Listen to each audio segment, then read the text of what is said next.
When that golden orb materialized right in front of Arata, he thought his Slayer dreams were finally coming true.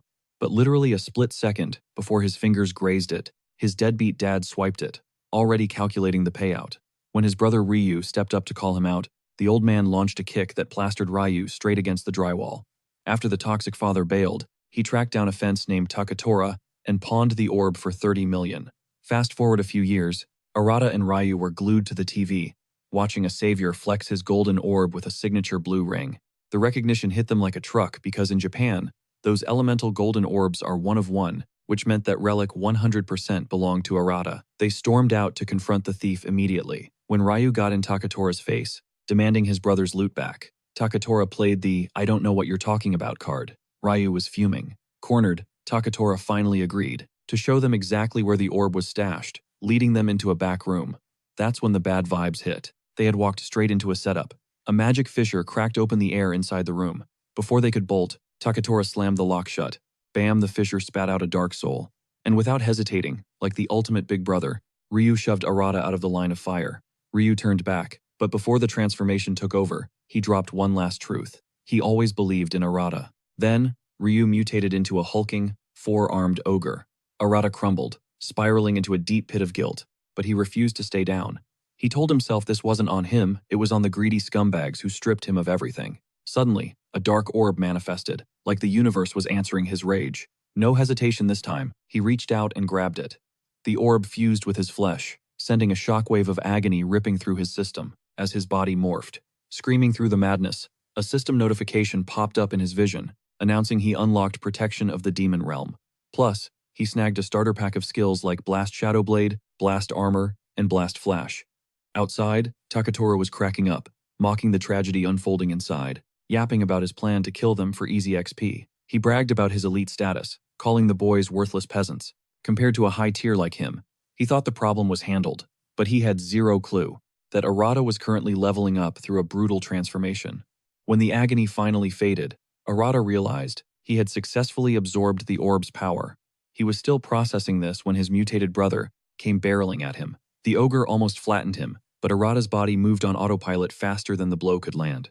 Arata realized he dodged that smash instinctively, and he felt weightless, like gravity just stopped applying to him. A holographic status screen hovered in the air, displaying his level, stats, raw numbers, skill trees, and even a red HP bar. It was all new terrain. He didn't even know if he was officially a Slayer yet. Distracted by the UI, he missed his brother winding up for another charge. Arata screamed his lungs out, begging Ryu not to let the dark energy win. "I'm gonna save you, bro, I swear. It's my turn to take care of you." Arata stood frozen, refusing to dodge. Just as the beast's fist closed in, it stopped dead. Letting out a frustrated roar, the creature smashed through the back wall and escaped into the night. Arata stood there, stunned. That hesitation proved Ryu was still in there somewhere, since he chose to run instead of kill. But then the dread set in. If other Slayers find Ryu, he is toast. Arata realized his new mission tracked down his brother before the heroes do. Out of nowhere, another magic fissure ripped open, and a nightmare creature crawled out. The beast didn't waste a second, trying to skewer Arata. Arata backflipped, dodging a punch that obliterated the concrete floor behind him. He tried to analyze the enemy, but the beast whipped its tail, catching him off guard. Arata got ragdolled into the wall. Pain exploded through his nerves. Okay, this monster was not playing around. Arata concluded he needed to wrap this up fast to chase Ryu. That is when he remembered. His new kit, Blast Shadow Blade, Blast Armor, and Blast Flash, which were all still at level 1. Even so, realizing he was a legit Slayer, gave him the grit to stand his ground against the charging monster. As it lunged, Arata didn't blink. Blast Flash. A wave of dark energy blasted the creature backward. Arata tried to catch his breath, but the beast rebooted instantly. Before Arata could react, he was plastered against the wall again, losing control of his limbs. He couldn't believe it. He finally got the power he always wanted, only to be staring death in the face 5 seconds later. Thoughts spiral through his head. Is he seriously going to check out here? Dying like a nobody without even saving his own brother? The monster lunges, claws inches away. Suddenly snap. Arata locks in. A sinister, dark purple aura erupts, swirling around him like a violent storm. His eyelids snap open, revealing irises glowing with a blood-red intensity. He looks straight up vampiric. Thwack, thwack. Out of nowhere, a barrage of projectiles slams into the beast. It howls in agony as Arata's vision fades to black. Consciousness returns. He blinks, staring at the corpse in front of him. The thing is a pincushion, impaled by a dozen weapons. Arata's jaw hits the floor. Did he do that? He's racking his brain, but he has zero clue what just went down. Ding! A holographic window pops up. Level 3 reached. It clicks, he leveled up because he took that monster out. That means a sweet stat boost. But screw the power up. He tosses that thought aside. He's got one mission. Find his brother. He stumbles onto the street, looking like a total wreck. Then, Takatora's face flashes in his mind. The rage ignites instantly. That scumbag is gonna pay. Arata swears he'll never let Takatora slide for this betrayal. But his body gives out. The adrenaline crashes, and he collapses right on the pavement. Meanwhile, Takatora creeps back to the scene of the crime. He's there to confirm the kill, but finds nothing but a smashed wall and total debris. Takatora freezes. This isn't what he expected. Impossible. There is no way those two useless brothers slipped through his fingers. Fade in. Arata jolts awake, shaking off a nostalgic dream about his bro. He scans the room, totally unfamiliar territory. Smells like antiseptic. An infirmary? His memory reboots. The Goto building. The fight. The monster. Then it hits him like a truck. His brother isn't just missing, he's turned into a beast. He has to save him, now. He tries to swing his legs off the bed, but the door slides open. A nurse walks in, balancing a tray of meds. Whoa, stay down, she orders. Arata stammers, totally confused. She explains they got a call about a body on the street. Someone found him face down on the roadside. She gestures to his bandages, souvenirs from his brawl with the beast. He'd completely blanked on the pain, but now he feels every bruise. Where am I? He manages to ask. Slayer Relief Station, she replies casually. She's seen this drama a million times before. Rookie Slayers always get in over their heads during their first fight and end up here. Arata blinks. A relief station? Seriously? Who the hell dragged him here? Before he can ask, the nurse pivots to career advice. You need to join a guild. Get your official Slayer badge. She starts rattling off the benefits package. Arata cuts her off. I gotta go. The nurse immediately goes full mom mode, shouting at him. You are not going anywhere. You need rest. Defeated, Arata sinks back into the pillows. Satisfied, she leaves, warning him to stay put. But the second the door clicks shut, Arata is up. He creeps to the door and presses his ear against it. Voices outside are discussing a magic beast, one spotted near the Goto building. Arata's blood runs cold.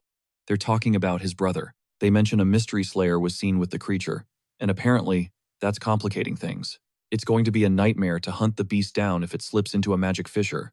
Panic sets in. The guilds are already on the hunt. It's only a matter of time before they find his brother and exterminate him. Arata has to move, fast. Suddenly, the nurse bursts back into the room. Empty bed. Curtains blowing. He's gone out the window. Arata is already sprinting down the street, mind racing. He can't let his brother die. He recalls the chatter about the magic fissure. That's the only lead he has. If his brother is hiding, he's probably inside one.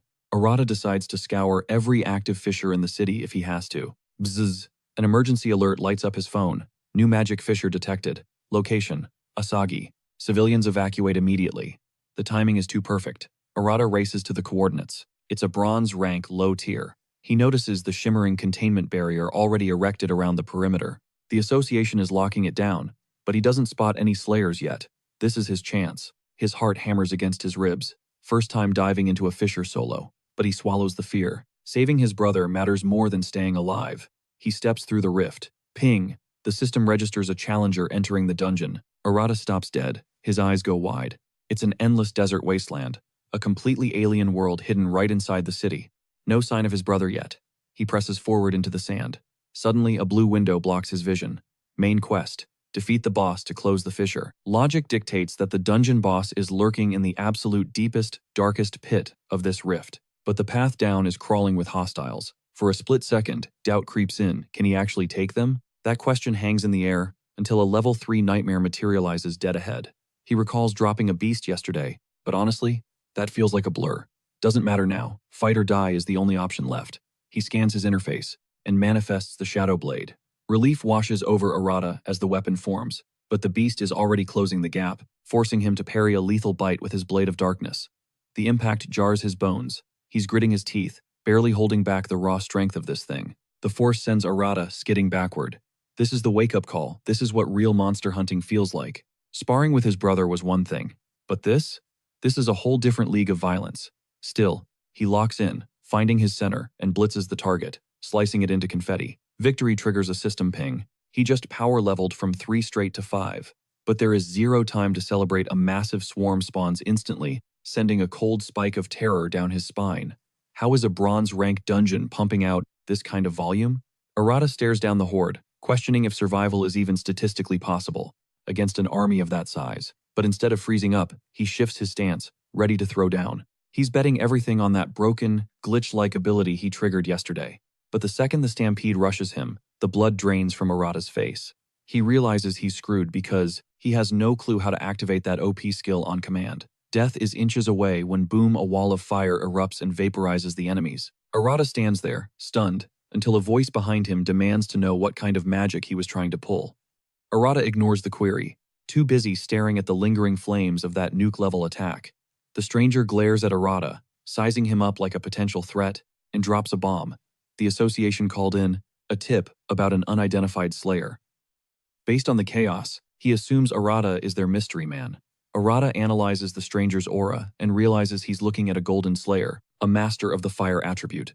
This is Ryo Kuji, a heavyweight from the elite Lion Flame Guild. He's rolling deep with 2 silver-ranked bodyguards, Shu Makishima and Hayato Akagi. Arata's mind is racing. Why is one of the 5 great kings down here? A few straggler beasts try to interrupt, and Ryo just snaps his fingers, instantly incinerating them into dust clouds without even looking. It's a massive flex just to intimidate our main character, and it works. Arata is witnessing the gap between him and a golden slayer. For the very first time, Ryo strolls over, commenting on the insane spawn rate for a supposed bronze rank rift. He points a finger at Arata's shadow sword and demands the specs on that ability. The question blindsides Arata. He's been trying to figure that out himself. All he knows is that this power doesn't fit into the standard 5 main attributes, but the details are a blank. Ryo's interest peaks. He calls Arata an anomaly, wielding an anomalous skill. His expression hardens as he grills Arata on his business in the fissure. Arata knows he can't reveal he's hunting for his brother, or they'll tag him for elimination too. He makes a snap decision. Play dumb and walk away. Arata pivots, tosses a casual thanks for the assist over his shoulder, and tries to bail. See, orbs are basically manifestations of will they react to your strength to create an attribute that fits you. That's Slayer 101, yet Ryo senses none of that logic in Arata. He blocks the path, declaring that he's cracked the code. Arata is the irregular slayer everyone's whispering about. Arata pauses to push back, feigning ignorance about this irregular title. He insists on leaving, but Ryo makes it clear. He has official orders from the association to bring Arata in for interrogation. Don't take this personally. Ryo smirks, launching a blazing haymaker straight at Arata's face. Instinct takes over Arata, raises his blade to guard, but shock paralyzes him when his shadow weapon is literally scorched away by Ryo's overwhelming heat. Even Ryo looks surprised that the sword evaporated.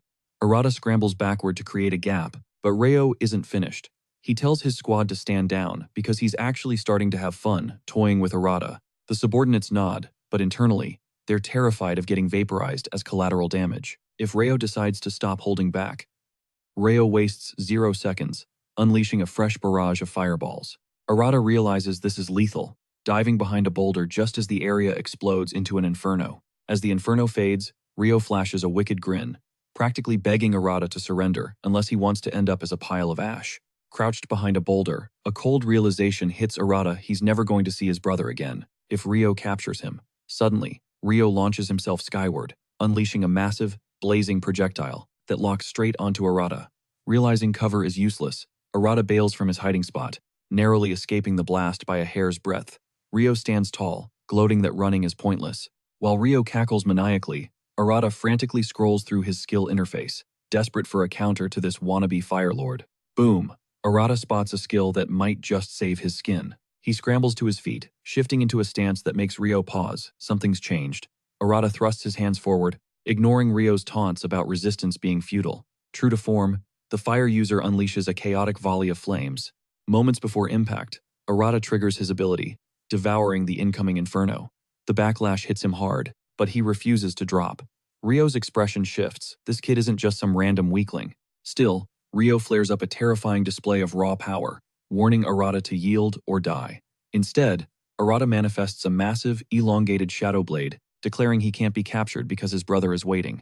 That word brother strikes a nerve in Ryo, shattering his focus. Seizing the opening, Arata launches himself straight at the distracted fighter. Ryo snaps back to reality to find Arata descending with a lethal strike. He barely raises his wrist armor in time to deflect the blow. He holds the line, but he can feel it. The energy around Arata has completely shifted. After a tense standoff, Arata disengages, lowering his weapon and simply stating he needs to bounce. Rio is floored by the sudden change, but he calls out, telling Arata that if he truly has someone to protect, he needs to take down the boss. Arata blinks, stunned that his enemy is actually giving advice. Rio isn't done yet, warning him to level up fast and quit the reckless behavior, or he'll burn out before he even starts. Arata cracks a smile, thanking him for the tip before sprinting off. Rio watches him go, grinning like a proud dad. His squad rushes over, reporting that the local monsters have been neutralized, but Rio just mutters that Arata is one fiery kid. The subordinates freeze, shocked to see their usually stoic leader actually smiling. Meanwhile, at the Navy Guild, an alert pops for a new magic fisher. The guildmaster dispatches Aoi Ichika, a top-tier silver slayer, to handle it. Unlike the others, Ichika is absolutely hyped for the violence, and she can't even hide her excitement. Later, Arata gets force ejected from the fisher because the boss was eliminated, realizing Rio must have finished the job. Before the zone closed, Arata had frantically searched the area, but found zero trace of his brother. Back in the city, a news broadcast flashes, asking citizens to report magic beast sightings. That's when it clicks, he can't rely on anyone else, and he's got to handle this solo. Suddenly, his phone pings with an emergency alert. A new magic fissure is ripping open in District 4. Local residents get the standard evacuation ping, screaming at them to flee. Since he's nearby, Arata decides to investigate. He sprints toward the danger zone, praying he beats other slayers to the punch. He arrives to find a bronze-ranked fissure. Since it's still active, Arata holds onto a sliver of hope that his brother is inside. He steps forward to enter, when two goons from the Navy Guild, Hananeda and Ishinaru, step in his path, declaring the area off-limits. The vibe turns toxic the second they realize Arata doesn't have a badge. They immediately start roasting him, calling him a guildless scrub. They brand him a normal slayer, which is basically bottom-of-the-barrel trash compared to the elite gold ranks. Arata is stunned by their sheer audacity, wondering who these clowns think they are. They keep yapping, revealing their master has already claimed this dungeon, meaning nobody else gets in, especially not trash like him. Arata brushes off their nonsense, insisting he has a personal reason to enter the fissure immediately. The duo makes it clear they couldn't care less about his sob story, and they're keeping him out. The talk ends, and they throw a cheap shot at Arata, but he weaves out of the way effortlessly. Staying chill, he warns them he's in a rush. But when they don't listen, Arata decides it's time to introduce them to a world of pain. Realizing these idiots won't quit, he summons his shadow blade and blitzes straight toward them. Just as he's ready to show these guys the true definition of pain, Arata freezes. His feet won't budge. He looks down, panic rising, realizing he walked right into a nasty mud trap set by these jerks. Before he can even process it, the ground swallows him up. This isn't just mud, it's a bottomless pit. Despair washes over him. If he doesn't figure this out fast, he's a goner. All Arata can do is glare helplessly at his tormentors as he sinks into the abyss. Suddenly, a sharp voice cuts through the tension, demanding to know what the bullies are doing to Arata. The thugs spin around, confused, and their jaws drop. It's Aoi Ichika. Panic sets in. She is definitely not supposed to be here. Aoi ignores their shock and snaps into action. With a wave of her hand, she summons a massive surge of water, blasting Arata free from his muddy grave. She lands beside him, demanding to know why slayers are tearing each other apart. Gasping for air, Arata points a trembling finger at Hanamida and Ishinari. They're blocking the gate, he chokes out. Aoi's expression darkens. She's heard the rumors, greedy slayers, locking down fissures to hog all the loot and glory without following protocol. She sizes up the duo, realizing they are exactly that kind of trash. The bullies exchange a look. Aoi's a problem, and they need to shut her down, fast. They smirk, confident they can crush her since she's just a support class. Without hesitation, they launch a barrage of jagged ice shards. But Aoi doesn't flinch. She instantly conjures a shimmering barrier, tanking the hit for both her and Arata. Shrugging off the attack, Aoi barks an order to Arata. I've got your back, you take the offense. Arata's eyes go wide. Fight? Him? He's never thrown a serious punch in his life. But with zero options left, he steals his resolve. Copy that. Aoi grins and activates her signature skill, Merlin Schnell. Boom. Arata feels a surge of raw energy flood his veins. It's a rush, unlike anything else. His body feels weightless, supercharged. Aoi shouts that moving will be a breeze now, giving him the green light to wreck these delinquents. With her magic flowing through him, Arata doesn't hesitate. He launches forward, blurring into a streak of motion toward the stunned duo. The bullies are paralyzed with shock. Arata is moving faster than the human eye can track. Before they can even blink, wham! Arata's blade connects. One clean, decisive strike, And both bullies are kissing the dirt. Game over. Arata lands perfectly, feeling zero recoil from the attack. He pulls up his status window, and his jaw drops. His stats are skyrocketing. Aoi rushes over, frantic. Did you slice them open? Arata shakes his head, flipping his weapon to show the blunt side. Relax. I only used the back of the blade. Aoi lets out a breath she was holding, relieved. Still, she's ticked off. These clowns are making her guild look like a circus. Arata spots the Water Slayer crest on her gear, realizing she's with Takatora's crew too. They finally swap names, and the tension breaks. Aoi nods approvingly. Not bad, kid. You're stronger than you look. Their moment is cut short as the battered bullies scramble to their feet to flee. As they limp away, they scream, Master Takatora will hear about this. That name drops like a bomb. Arata and Aoi exchange a knowing look. Aoi's eyes narrow. She's definitely reporting this shadiness to Guildmaster Ray. Nobody plays dirty in her house. But first things first, she turns to Arata. We need to clear this dungeon. Arata balks, hesitant. But Aoi assures him backup is en route. However, she has the green light to engage right now. I can fight, you can fight. Let's do this. Arata looks bewildered by her confidence. She spells it out for him. Low-rank fishers have been glitching out lately, showing abnormal danger levels. They're safer together. Plus, she's a cracked support unit. Arata recalls that insane speed buff. Yeah, she's the real deal. Thanks for the save, he finally manages. Aoi smiles, extending a hand. So, you in? Let's clear this thing. It's a no-brainer. A chance to raid with a pro? He accepts immediately. Hyped on adrenaline, the new duo steps through the portal. But the moment they cross the threshold, Arata freezes. It's nothing like the last raid. They're standing in a massive, eerie cavern filled with shadowy corners. Welcome to the flip side, Aoi whispers. It's a different dimension in here. We never know what we're walking into. She warns him to stay sharp. Arata nods, scanning the gloom. As they venture deeper, he realizes something unsettling. It's quiet. Too quiet. No monsters. And worse, no sign of his big brother. Deep down, he knew finding him wouldn't be this easy. But he can't waste this trip. He's rolling with a silver-rank slayer now. Time to soak up some experience, learn the ropes, and grind some levels while he has the chance. Suddenly, a level 5 goblin jumps out, looking at them like they're a snack. Yesterday, a grunt like this would have terrified Arata, even though they're bottom-tier trash. Today, different story. Without breaking a sweat, Arata dashes forward, and swoosh decapitates the beast in one smooth motion. Arata's still grinning over that one kill when reality hits a literal army of green skins floods the tunnel. Pure terror freezes him solid. Seeing that endless sea of monsters, his confidence crumbles. Does he seriously have the guts to survive this mosh pit? Suddenly, a golden aura wraps around him. Aoi's dropping buffs, skyrocketing his stats. She flashes that signature confident smile from the backline, signaling him to show these creeps who's in charge. Arata doesn't hesitate, letting the power flow as he starts shredding through the goblin ranks like a hurricane. The moment the last grunt falls, his system pings he just jumped from level 5 to 6. Aoi gives him props for the clean sweep, assuring him that bronze-rank beasts are basically a walk in the park with her support. Arata nods, hyping himself up, feeling that raw mana surging through his veins. Aoi flexes a little, reminding him she's known as the guild's ultimate support anchor for a reason. But the victory lap is cut short. Arata's instincts scream something nasty is lurking right behind them. He roars a warning at Aoi, spotting the threat instantly. A goblin lunges from the shadows, claws extended, aiming to swipe her head off, but clang. Aoi's shield intercepts the hit with millisecond precision. She spins on her heel, face twisted in pure fury, and blasts the ambusher into oblivion.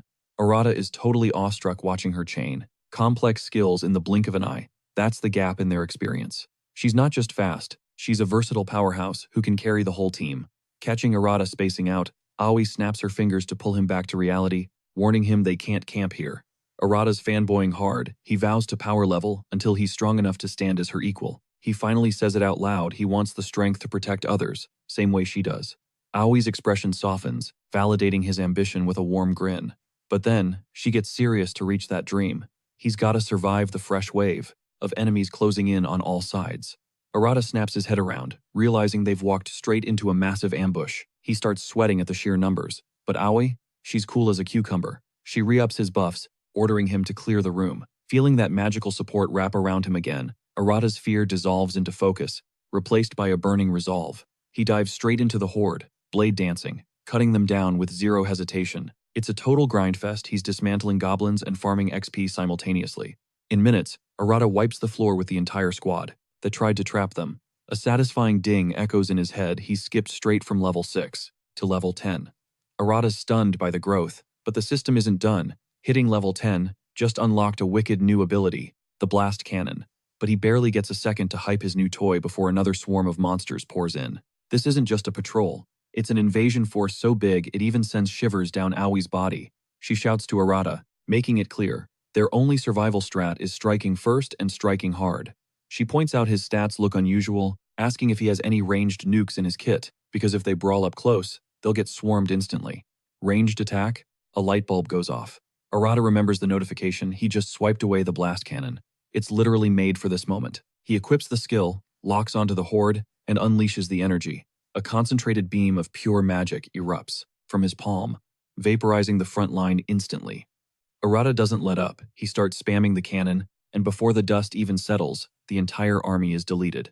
Aoi looks over her shoulder, beaming with pride. Arata catches that look. He didn't just survive, he impressed her. That feeling beats any level up. Aoi signals to push forward to the boss room, and Arata is right behind her. Another notification pops. He's already hit level 12. They reach the dungeon's core, the air growing heavy. Aoi senses the boss's aura, lurking in the shadows. She warns him to stay sharp. Arata's heart is hammering. This is his first real boss raid, but the drive to keep his teammates safe overrides the nerves. They step into the chamber and spot the target, a hulking level 15 ogre. The beast rises from its throne, growling something in a guttural tongue, completely unintelligible to Arata. No time for chat. The monster raises a staff and summons a jagged bolt of lightning. I got this. Aoi steps in front, deploying a defensive barrier skill to tank the blast, but the impact is brutal. She buckles, barely holding it before getting knocked back. She's shook. A bronze rank boss shouldn't be hitting this hard. The ogre winds up for another lightning strike, and Aoi yells that they can't close the gap if it keeps spamming ranged magic. She lays out the play. She'll draw aggro and tank the hits, while Arata finds an opening. Arata sees her straining under the pressure, but she insists she can handle it. Watching her take a beating for him? No way. That ticks him off. He sprints at the ogre, while it's focused on pinning Aoi down.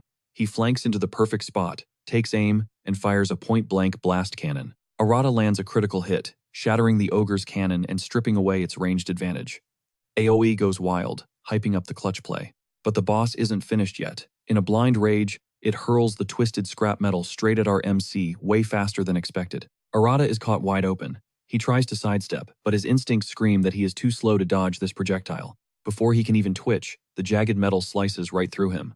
Arata coughs up crimson, reeling from the massive damage. He hits the dirt hard. Aoi doesn't waste a split second. She sprints over to check her teammate's status. She throws up a defensive barrier and instantly casts a high-level healing spell to stop the bleeding. The gash knits together in seconds. Arata hacks a cough but sits up, while Aoi warns him that this is just emergency triage. Can you fight? She asks. Arata nods, thanking her for the assist. He is battered, but not out of the game yet. But there is no time to breathe. The two freeze as the ogre starts thundering toward them like a freight train. How does something that massive have a speed stat that high? It closes the distance, winding up to smash them into paste. A massive fist crashes down, but Aoi's barrier holds barely. She is gritting her teeth, struggling against the crushing weight. Arata realizes they are on a timer. They need to drop this thing now or they are toast. He scans the enemy, looking for an opening. Bingo. There is a tiny gap in the neck armor the devs must have missed.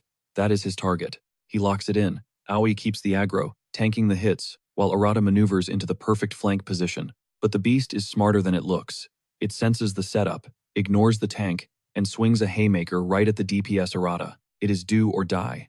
Arata dodges by a pixel and unloads his cannon point blank into the monster's exposed neck. The blast staggers the giant, dropping it to its knees. Finish it, Aoi screams, seeing the health bar drop. Arata summons his shadow blade. He is done hiding behind shields. He wants to be the one to land the killing blow. As he preps the finisher, Aoi buffs him with one last surge of energy to guarantee the win. Feeling the power up, Arata launches into the air, putting every ounce of strength into a downward strike. Slash. The blade cleaves clean through, decapitating the boss instantly. A fountain of blood erupts as the ogre falls to our MC. Arata stares up as the level up notification pops. Aoi runs over, beaming, hand raised for a crisp high five. Arata is stunned but cracks a smile, slapping her hand. Not bad for a rookie duo. But the victory is short-lived. With the boss dead, the dungeon starts crumbling. Run. They sprint for the exit, diving out of the fissure just seconds before it dissolves into thin air. Close call. Still no sign of his brother, but Arata feels the power bump. He is reflecting on his gains. When the adrenaline dump hits, and he collapses, Aoi grabs his wrist. Come on, you're not sleeping on the pavement. He expects the hospital, but she drags him straight to the massive Navy Guild HQ instead. She tosses him some fresh threads in a waiting room and dips out to handle the paperwork. Just gotta file the report, she says. 15 minutes later, Arata is bored out of his mind. He peeks into the hallway just as a girl sprints by and faceplants right in front of him. Classic anime trope. He helps her up, ready to be the gentleman, but then his brain connects the dots on who she is. Romance arc cancelled. He shuts down the conversation immediately and bolts for the exit. That wasn't just some NPC that is the guildmaster of the Navy Guild. He can't let her ID him now. Ray watches him flee, totally confused. Weird guy. She shrugs it off and heads to the war room. Aoi is waiting inside. Ray welcomes her back, but Aoi cuts the small talk instantly. She drops the professional mask and unloads her frustration. She has been holding this in all day. It is about Takatora's shady moves. Ray has to tell her to take a breath before she explodes. Aoi composes herself and lays out the intel clearly. Takatora is weaponizing the fissures for his own gain. Ray's eyes go cold. I'll handle him myself, she decides. But in the back of her mind, she is still wondering about that runner she met in the hallway. The next day, Arata is thanking his lucky stars. He ghosted Ray without getting caught. While cutting through an alley, he spots a squad of slayers getting absolutely wrecked by a magic beast. There is a kid in the splash zone. It is a nasty two-headed monster, but Arata doesn't even blink. He blitzes in, loading up a shadow-infused haymaker to save the day. Hero mode, on. He shatters the beast's inferno with zero effort. The slayer guarding the kid can barely believe his eyes, totally shook by this stranger's overwhelming strength, wondering if this guy is even human. Arata isn't about to let this XP slide. He's here to farm, instantly summoning his long shadow sword. The bystander is floored. He's never witnessed a power scaling like that before. Now, it's just Arata and the monster, face to face, standing as the last line of defense for the children. The beast charges in a blind rage, but Arata holds his ground, locking into a flawless thrust stance. One clean strike. That's all it takes to slice the terrifying creature in two. But Arata isn't alone. High above, a mysterious slayer is watching from the shadows, clearly intrigued by this unknown powerhouse. Meanwhile, at the Slayer Association's Japan HQ, the Elite Five Kings have gathered for a high-stakes summit. The lineup is stacked. Jinosuke from Seiwa, Doju Ryokuji from Lion Flame, Rei Isaki from Navy, Takuto Nagihara from Jade Sky, and Shion Inamori from the Kaizen Guild. Doju takes the lead, pointing straight to the elephant in the room. The massive spike in fissure outbreaks popping up everywhere. Ryo backs him up, mentioning a bronze-rank dungeon that went rogue recently, unleashing a horde of magic beasts. Ray jumps in, noting that boss-level monsters are spawning in these fissures, displaying power levels way above their assigned threat rankings. Ryo brushes it off, though. To him, this chaos is just a standard training regimen to toughen up the Slayers. Takuto smirks at that, calling Ryo out for being way too casual about a national crisis. That strikes a nerve. Ryo snaps, jumping to his feet to scream at Takuto. He claims his guild is putting in way more work than Takuto's crew. But Takuto stays ice cold, ignoring the tantrum until Ryo finally sits back down. Since this anomaly is recent, Ray asks the million-dollar question. What's causing it? Doju theorizes that something is fundamentally shifting within the magic beasts themselves, triggering these erratic fissure spawns. However, he assures the team that this mutation is the key to finding the truth. He orders everyone to report even the smallest glitch in the system, and the kings accept the command. Next, Doju shifts the spotlight to the irregular slayer, the rogue leaping from fissure to fissure, without an official license. Doju admits the guy's motives are a mystery, but he suspects the evolution isn't just happening to monsters, it's happening to slayers too. Ray speaks up, telling the squad that this exact guy showed up at her guild recently. She notes that his skill set was completely unlike anything in the database, but before she could get a word in, he ghosted her. Meanwhile, Takuto, the guy who was spying on Arata from the rooftop earlier, keeps his mouth shut, hoarding the intel for himself. Ray speculates that this unidentified slayer probably thinks his unique abilities make him too special for the system, explaining why he's flying solo. As Ray breaks down her theory, Takuto interrupts with a wild curveball. What if Arata is actually a magic beast in human form? Ryo shuts that down immediately, telling him to quit spewing trash. Defending Arata reveals that Ryo has actually met him, and he doesn't try to hide it. He admits the kid is insanely strong, but definitely not a monster. Takuto laughs it off, claiming he was just trolling to get a reaction. Doju then clarifies that the capture order for Arata is strictly optional, since they lack hard evidence for an arrest warrant. Shion finally breaks her silence, telling the group that if Arata doesn't want to be found, they shouldn't waste energy obsessing over him. After dropping that one truth bomb, Shion stands up to leave, radiating pure boss energy. She claims she has a tea appointment she can't miss, but as she reaches the door, she spots a tiny camera perched high on the wall. She doesn't think much of it. But unknown to her and the rest of the elite squad, Takura is watching their every move, spying through the lens he carefully planted in the conference room. Based on what he's seen, Takura realizes Arata is on the Five Kings' radar. He decides to capture the kid himself, to skyrocket his own influence within the association. It's the perfect plan. End the chaos and boost his rank, killing two birds with one stone. He realizes he needs hard data, if he's going to bag this irregular. Connecting the dots, he deduces that Arata has unlocked the unique light attribute, while his brother has suffered a magic beast transformation. With the puzzle pieces in place, Takura predicts exactly where Arata will spawn next.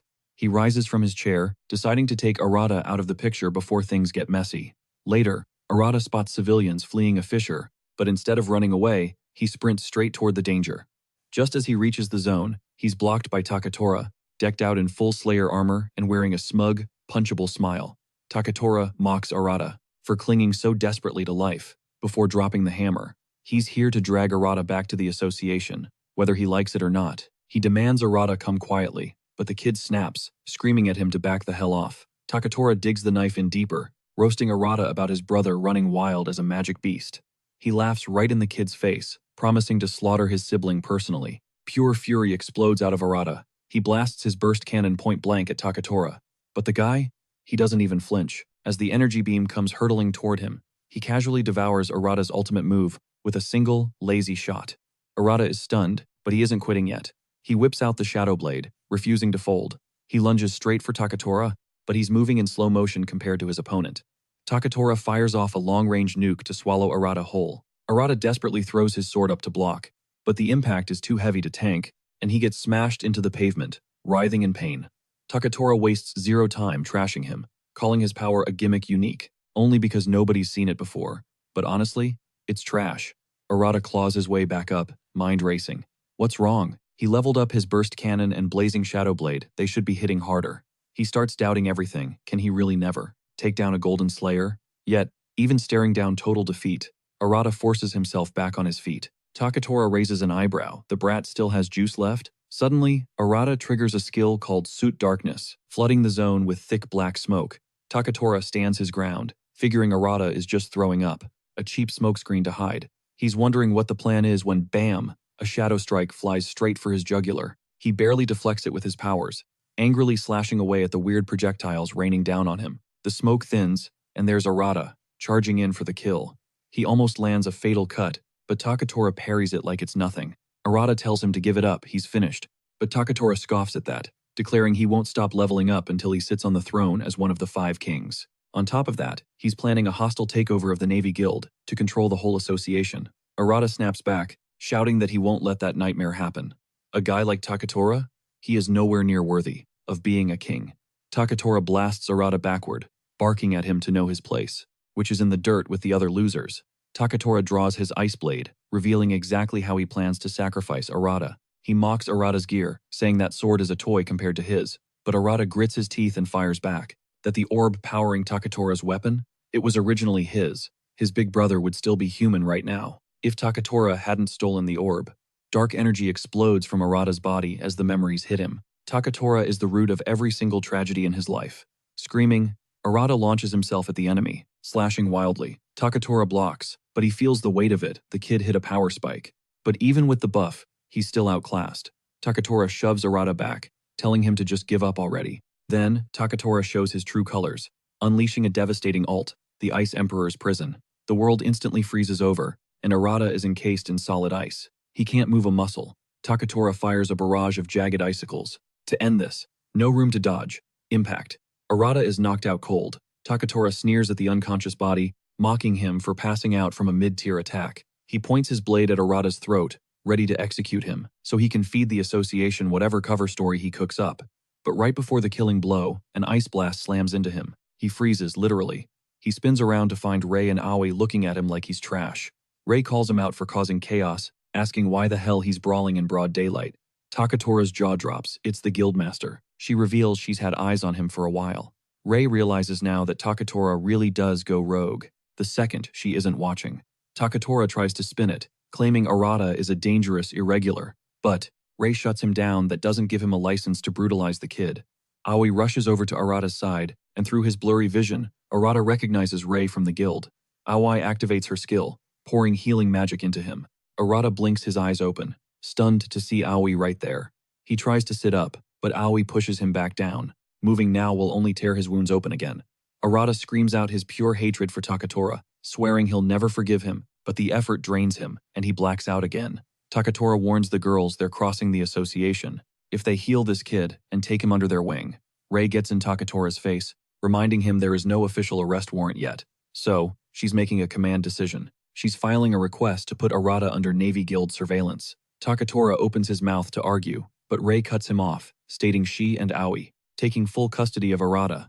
Then, Takura decides to flex his status, reminding Rei that he's rocking the title of Golden Slayer, just like her. Rei hits him with a confused "excuse me?" So Takura pitches a wild idea, merging their powers to expand the guild. He wants to bankroll the whole operation using his massive Goto Corporation funds. Rei immediately shuts that down, drawing a hard line in the sand and telling him to back off. Takura has no choice but to take the L, but he throws one last ego trip, claiming she'll come crawling back once she realizes his worth.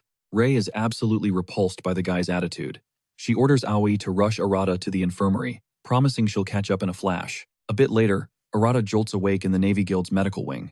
He tries to bolt immediately, but Aoi plays goalie and blocks his escape, insisting she has a mountain of questions for him. Suddenly, her mood shifts. She's got a sinking feeling because Rei is taking way too long. She exits the room to investigate, warning Arata to stay glued to that bed and not even think about pulling a disappearing act again. Aoi sprints down the corridor and quickly spots Rei, who admits she completely fumbled the navigation and couldn't find the infirmary. Aoi grabs her hand, dragging her along while roasting her for getting lost.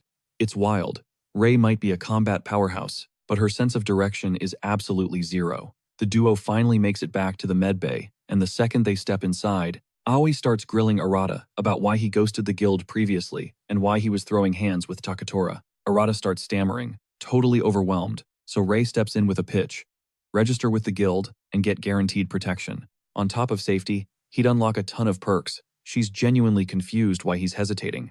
Arata remains tight-lipped, so Rei clarifies the deal. Yes, they'll keep eyes on him, but they aren't trying to micromanage his entire existence. After laying all her cards on the table, Rei asks if he's ready to spill the truth. Arata opens his mouth to speak, but shuts it tight again. The realization hits him talking now might put a massive target on his brother's back if the wrong info gets out. Seeing he's locked up with fear, Rei decides to drop it. She tells the group, it's time to bounce. Arata looks bewildered, but Aoi is practically cheering at the news. Fast forward to nighttime, and Arata finds himself chilling at a restaurant with the girls. He's honestly shocked that he walked away from that earlier chaos so easily. Aoi points out he's been on a non-stop grind for days, and while being a hustle addict is cool, she insists he needs to actually recharge his batteries. The idea finally clicks for Arata, realizing his stomach has been empty for ages. Spread out in front of him is a gourmet feast, just waiting to be devoured. He decides to take a breather and fuel up before resuming the hunt for his brother. Aoi tells him to go crazy on the food since the guild is picking up the tab. Arata is stunned by the VIP treatment these ladies are giving him. It hits him that they've been saving his skin over and over, while he hasn't really brought anything to the table in return. He hesitates, wondering if he deserves this, but his hunger completely takes over. Arata dives into the meal, mumbling a sincere thank you to the duo. Tears start streaming down his face as he tastes real food for the first time in forever. The girls join the feast, radiating pure, wholesome vibes. Arata can't help but wonder if this moment ever would have happened if he hadn't stumbled upon that mysterious orb. Once the edge is off their hunger, Rei decides it's time for a Q&A session. She opens the floor, telling Arata he can ask her absolutely anything. Her first question for him is whether he's a total rookie as a slayer. Aoi chimes in from the sidelines, teasing Arata that he's incredibly lucky to get a one-on-one with Rei, considering most guild members never get this kind of access. Arata decides to seize the opportunity, telling Rei he has one burning question. He needs to know how the guild tracks magic fissures. He's asking so he can beat Takura to the punch. Next time a portal opens, Rei drops some lore, explaining they forecast fissures exactly like predicting earthquakes. She breaks down the science, analyzing geomagnetism, gravity shifts, and historical field data, combining it all to pinpoint where a magic fissure will spawn. But here's the catch. The accuracy is only about 60%. Aoi notices Rei actually smiling at Arata, a super rare sight. Suddenly, Rei's phone buzzes with an alert, warning that a magic fissure is about to rip open near the LK building within the hour. Based on the data, this isn't a small fry, it's looking like a silver-class threat. Rei's expression darkens immediately, and she tells the team, that dinner time is officially over. She's convinced that high-tier monsters are about to flood out of that rift. She looks at Aoi, who instantly volunteers for the mission. Arata jumps in too, saying he wants to roll out, especially since Aoi is going. Rei gives Arata the green light to join the raid. However, she warns him to stay frosty, because getting cocky out there could be a fatal mistake. Arata promises he won't let them down. Deep down, Arata's hyping himself up, convinced that all his recent level grinding makes this silver rank fisher a total cakewalk. No time to waste, Arata and Aoi make a beeline for the coordinates where the dimensional tier is set to drop. Right on cue, reality rips open in front of them. The energy signature? Definitely silver rank confirmed. Aoi picks up on Arata's buzzing adrenaline and checks in. You good? She asks. Arata plays it cool, assuring her he's locked in and ready to crush this dungeon. Without missing a beat, the duo dives straight into the swirling abyss to clear the zone. They spawn inside some crumbling ancient ruins. Arata wonders what actually fuels these rifts, while Aoi calls it a literal den of monsters. Though, honestly, nobody really knows the full lore behind these places. Aoi drops some knowledge. Usually, the zone collapses when the boss gets wrecked, but she suspects some of these hellscapes are permanent fixtures. That theory throws Arata for a loop. He's busy commenting on how suspiciously quiet it is without any mobs around when a noise cuts him off. Suddenly, the ground explodes. A level 25 sandworm bursts out from beneath their feet. It flashes a maw full of razor-sharp nightmares before diving back into the dunes like a coward. Ears open, Aoi warns. She tunes out everything else, focusing entirely on the shifting sands below. She tracks the vibrations it's locking onto them for a strike. And bad news? It brought the whole squad. They're totally surrounded before they can even blink. Aoi freezes up, panic starting to set in, but Arata stays ice cold. Chill, he says, slapping a palm on the earth and flooding the ground with his shadow. It acts like sonar, picking up every single tremor in the sand. Now, Arata has eyes everywhere. He tracks the beast's path perfectly, calculating exactly where it's going to pop up next. The worm breaches, but Arata's shadow blade is already mid-swing. Clean-cut the head goes flying. He realizes this is going to be an XP farm, as long as he predicts their spawn points before they strike. Aoi is shook by the display. You're playing whack-a-mole with literal monsters, she gasps. Arata grins, revealing he spent his entire recovery time in the hospital, theory crafting this exact move. He explains he visualized syncing with his shadow, stretching it thin like a sensory web.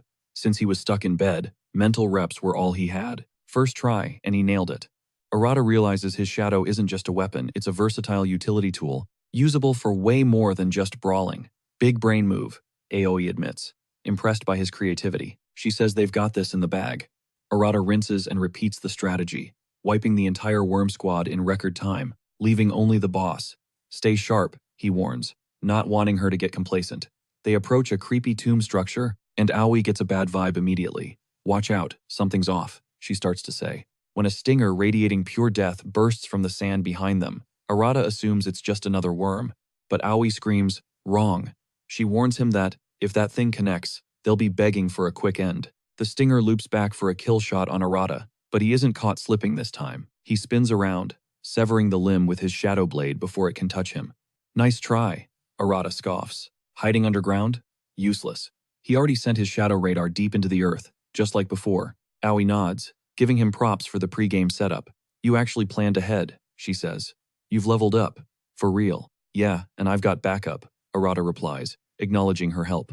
Crunching the numbers on his new stats, he reckons he can solo silver ranks or higher now. Boom, the Fisher boss finally stops hiding, dragging itself into the light. Enter the level 29 Death Scorpion, and it looks absolutely pissed. Arata took its tail, but those massive pincers? Still lethal and ready to crush them. A giant claw swipes at them. Clang. Aoi comes in clutch, tanking the hit with her shield, but she's buckling under the weight. Arata sees she can't hold that monster back forever. Time to intervene. He rushes in to draw aggro, but the scorpion spots the flank, snapping its other claw shut, missing him by inches thanks to his agility. Suddenly, he's floating in midair. Aoi conjured a water platform right under his feet. Use the high ground, she yells. Perfect setup against a giant foe. Arata thanks her and launches himself off the liquid step, decapitating the beast in one stroke and spraying green ichor everywhere. Aoi rushes over, totally hyped on the victory. She lets out a heavy breath, the adrenaline finally crashing as the scorpion hits the dirt. Arata wipes the sweat from his brow that was way too close. He turns to her, forcing a grin. Show's over, let's bounce. But Aoi isn't moving. Her eyes are scanning the room, and the vibe is all wrong. Where's the pop-up? She whispers. The quest cleared notification is missing. No loot drop, no victory bells. That acts like a glitch in the system. It never happens. Usually, once the boss is toast, the dungeon walls dissolve. But look around, the fissure is holding steady. It's not fading. Arata's smile drops as the realization hits him. He looks at Aoi, voice tight. Is it possible for a rift to just refuse to close? Suddenly, a chill runs down Arata's spine, a pure survival instinct. A voice drips from the shadows like poison. Sitting right there, some creep with long, pointed elf ears. The guy is radiating dark purple energy, straight up demon mode. He's slow clapping, mocking them about how entertaining their little struggle against the scorpion was. Arata and Aoi freeze. They literally just wiped the floor with the boss, so why is there another high-level threat chilling here? And the kicker? It's speaking fluent English. This psycho spills the tea he loves, puppeteering beasts to hunt down slayers for sport. Aoi's eyes go wide as the pieces click. The scorpion wasn't the boss. It was just a marionette on this guy's strings. That's unprecedented. The demon guy decides to drop a live demo. He shifts his gaze to the shattered scorpion claws littering the ground. Dark energy surges, and the dead scorpion parts start twitching. He orders the broken carcass to get up and finish the job. Arata realizes the horror. This guy controls them even after death. The shattered scorpion shrieks and lunges at them. They start spamming ranged attacks, blasting the undead bug into dust. The elf demon just watches, looking bored out of his mind by their desperate defense. You two would make way better dolls, he smirks. Aoi's heart sinks. This isn't a normal raid. They are completely out of their league. Snap. The guy tears open a fresh rift right in thin air. He gestures inside like a twisted gentleman. Step into my office. He promises a VIP reception if they follow. Arata's brain is short-circuiting a rift inside another rift. That defies every law of physics. They step through the portal, and Arata pieces it together. This guy isn't just a monster. He's hacking the system, collecting dungeon bosses like Pokemon. Aoi scans the horizon. This isn't random, she whispers. This is his stronghold, Patient Zero. The mana density here is suffocating. It makes every other hellscape they have survived look like a tutorial level. But Aoi does the math. To close the outer rift and escape, they have to kill the admin sitting inside this inner one. Everything before this was just the warm-up. Swallowing their fear, the two hunters march straight into the belly of the beast. The place looks like a twisted Gothic castle, maybe even connected to Earth. But they aren't alone. Eyes are tracking them from the rafters. Whoosh! A shadow dives from the ceiling, blade aiming straight for Arata's neck. Instant kill, shot incoming. Arata spins on a dime, reflexes on God mode. He shoves his cannon right into the creature's ribs and pulls the trigger. Boom! Donut hole in the chest. Threat neutralized. But the victory is short-lived. Shadows start moving on all sides. They are surrounded. These aren't trash mobs. Every single one is a dungeon boss, glazed over with that same purple mind control gunk. Arata is disgusted. This guy enslaves his own kind? But Aoi grips her weapon. We can take them, she says, trying to convince herself. Arata switches to melee, slicing through the first wave like butter. But for every one he drops, two more take its place. Infinite respawn glitch. Stamina is tanking fast. They realize this is a war of attrition they can't win. They need to stop fighting the symptoms. Go for the head. Aoi spots the path to the throne room, and they blast through the horde, ignoring the fodder. With an army of puppets snapping at their heels, they crash into the main hall. And there he is, lounging on his throne like a king. But the king isn't unprotected. Two massive knights flank him, wielding greatswords the size of sedans. The villain yawns. Cute effort clearing the trash, he mocks. But I have got a whole warehouse of toys left to break. Aoi steps up, eyes cold as ice. We are not here to play. We are here to end you. Kill the master, save the slaves, she reasons. The demon just cackles, amused by their big talk. You are just ants to me, he sneers. Arata cuts through the insult. Why? Why build an army of zombies? Because I can, the demon grins.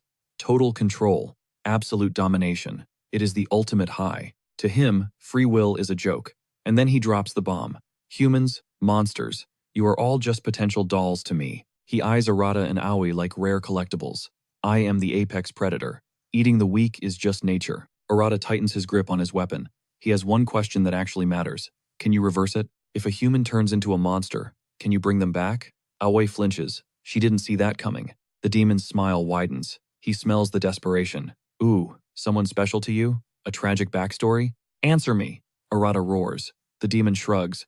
Beat me, and maybe I will spill the secret. Then the atmosphere crushes down. Red liquid starts floating around him. Blood magic. The real fight starts now. Razor-sharp blood shards rain down on Arata like a machine gun volley. He manages to tank the heavy hits, but a few slip past his defenses, slicing him up. He's barely catching his breath when a knight blindsides him, a massive blade swinging for a fatal blow. Time slows down as Arata watches death approach. Unable to move, but Aoi clutches up. She flashes in out of nowhere, popping a barrier just in time to deflect the steel. That move drains her life force, though. Arata scrambles to her side, panic in his eyes, but she waves him off. I'm good. She lies through gritted teeth, even though she's clearly running on fumes. Ignoring the pain, she orders Arata to rush the main boss, while she holds down the mob. Arata swears he'll end this nightmare. Eyes locked on the target, he launches himself straight at the Demon King. No more holding back, he refuses to let Aoi bleed for him again. Meanwhile, Aoi pops a quick healing spell, forcing her body to recover just enough juice to keep fighting. She needs to clear the field and link back up with Arata fast. She knows chipping away isn't an option. She needs a squad wipe right now. One shot, one opportunity. She pours every last drop of mana into her ultimate skill, betting it all on this one move. She screams, unleashing a massive energy nuke that tears the knights apart in a blinding flash. The dust settles, and the knights just pull themselves back together. Aoi doesn't even flinch. She knew it wouldn't be that easy. She steels herself, ready to burn her very soul to keep them busy, while Arata closes the distance on the big bad. The demon spots something interesting. Arata is mixing soot into his wounds to clot the blood instantly. Clever little trick. The monster sneers, a twisted grin spreading across his face. He drops a bombshell. You from my world, kid? Arata freezes, mind racing. It clicks. This monster recognizes the unique mechanics of his ability. Enough chat, the demon snarls. Let's see whose element is darker, my blood or your soot. He fires a torrent of blood, but Arata counters with a point-blank burst suit cannon, scattering the attack. The demon switches tactics instantly. A blood whip snaps out, aiming to decapitate. Arata reads the trajectory and severs it cleanly with his shadow blade. The intensity just turns the demon on. Laughing maniacally, he starts spamming the whip attacks faster and faster, but Arata parries every strike, sweat flying. Come on, is that all you got? Unleash the beast, the demon goads him. Arata grits his teeth. He realizes this is a war of attrition, and he's losing the stamina battle. Boring, the demon yawns. You're putting me to sleep. Then, a cruel glint enters his eyes. Maybe I'll go play with your girlfriend instead. He shifts aim and fires a lethal blood spike straight at Aoi, who is drowning in enemies and can't see it coming. Arata spins around, screaming her name in pure terror. That split second costs him. Twack! A blood spear punches right through his chest from behind. He gags, coughing up red, and hits the dirt hard. Never take your eyes off the ball, rookie. The demon sneers, preparing the spell to enslave Arata's corpse. He lines up the finishing blow, but clang! Aoi is there again. She threw herself across the battlefield to intercept the hit. The demon sighs, genuinely annoyed she's ruining his fun. Aoi pants heavily, admitting this guy is a nightmare if he dropped Arata that fast. She ignores the monster's taunts, secretly channeling restorative mana into Arata's body while keeping a poker face. The demon clocks the glow. Aw, trying to fix him? You know he died because you were too weak to protect yourself, right? Save your energy, girl. He's toast.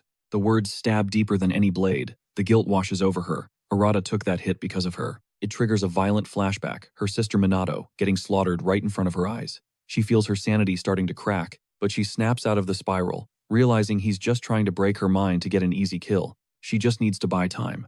Arata isn't dead yet, and she refuses to let him go. The demon decides to toy with his food.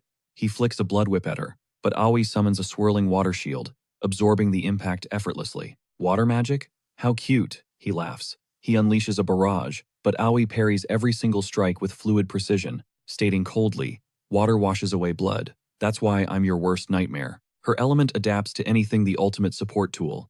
All those sleepless nights grinding her mastery are finally paying off. The demon pauses, noticing his attacks are getting slushy. She's diluting the intensity of his blood magic on contact. The demon just shrugs it off, figuring he just needs to bleed an ocean to drown her out. Aoi knows she can't keep this up forever. His raw power is too much. Suddenly, Arata gasps for air. He's back. Aoi instantly launches a compressed water sphere toward him. Mix it with the soot, she screams. Arata catches the bubble and fuses it, shifting the meta. The demon just scoffs. Cute trick, but you're still dead meat. The monster winds up a massive blood whip for the execution. Arata isn't backing down. He meets the attack head-on, his blade swirling with high-pressure hydro energy. But there's a catch. The sword is literally drinking his blood, leaving him stunned. He doesn't realize that water's true strength lies in its fluidity. It's the ultimate power multiplier. Aoi sees the opening and steps back, letting Arata take the main stage. She yells for him to finish the job. Arata doesn't hesitate. He activates Shadow Blade and blitzes straight toward the demon. A direct hit.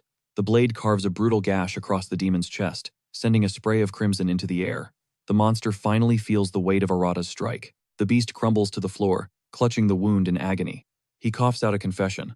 Arata is the first human in history to actually deal him real damage. He can't wrap his head around it. He's used to being the apex predator, but the script just got completely flipped. Suddenly, Valgard gets pulled into a flashback, remembering the moment he decided to leave his dark realm. His underling begged him to stay put, but Valgard's ego was too big to listen. He was warned that the one variable he ignored would eventually come back to haunt him. Now, lying in the dirt, Valgard realizes the prophecy was dead on. Arata looms over him, demanding the secret. How does he reverse the transformation and turn a magic beast back into a human? Valgard just chuckles, reminding Arata of the deal. I only talk if you win. That snaps Arata's patience, sending him into a full-blown rage. He screams in the demon's face, desperate to save his brother. Valgard takes a deep, dramatic breath, looking like he's about to drop some wisdom. But then, psych, he bursts into maniacal laughter, telling Arata it's a pipe dream. Valgard drops the bombshell. Once a human turns, there is no reset button. It's permanent. Arata's face drains of color, totally shattered. Valgard uses his dying breath to mock the boy's despair, forcing Arata to watch in horror as the demon disintegrates into dust. Ding! Arata skyrockets from level 15 straight to 21, but he doesn't celebrate. He just stands there, frozen. Aoi approaches cautiously, asking if he's holding up. Suddenly, clink, a shiny object hits the ground, and Aoi snatches it up. She waves Arata over. This is huge. Mobs never drop physical loot in these fights. This is a first. Aoi guesses it's a skill book and tosses it to him. Arata activates it, and the system confirms. New skill acquired. Vassalization. It's Valgard's signature move. But honestly, Arata looks completely checked out. The system breaks it down.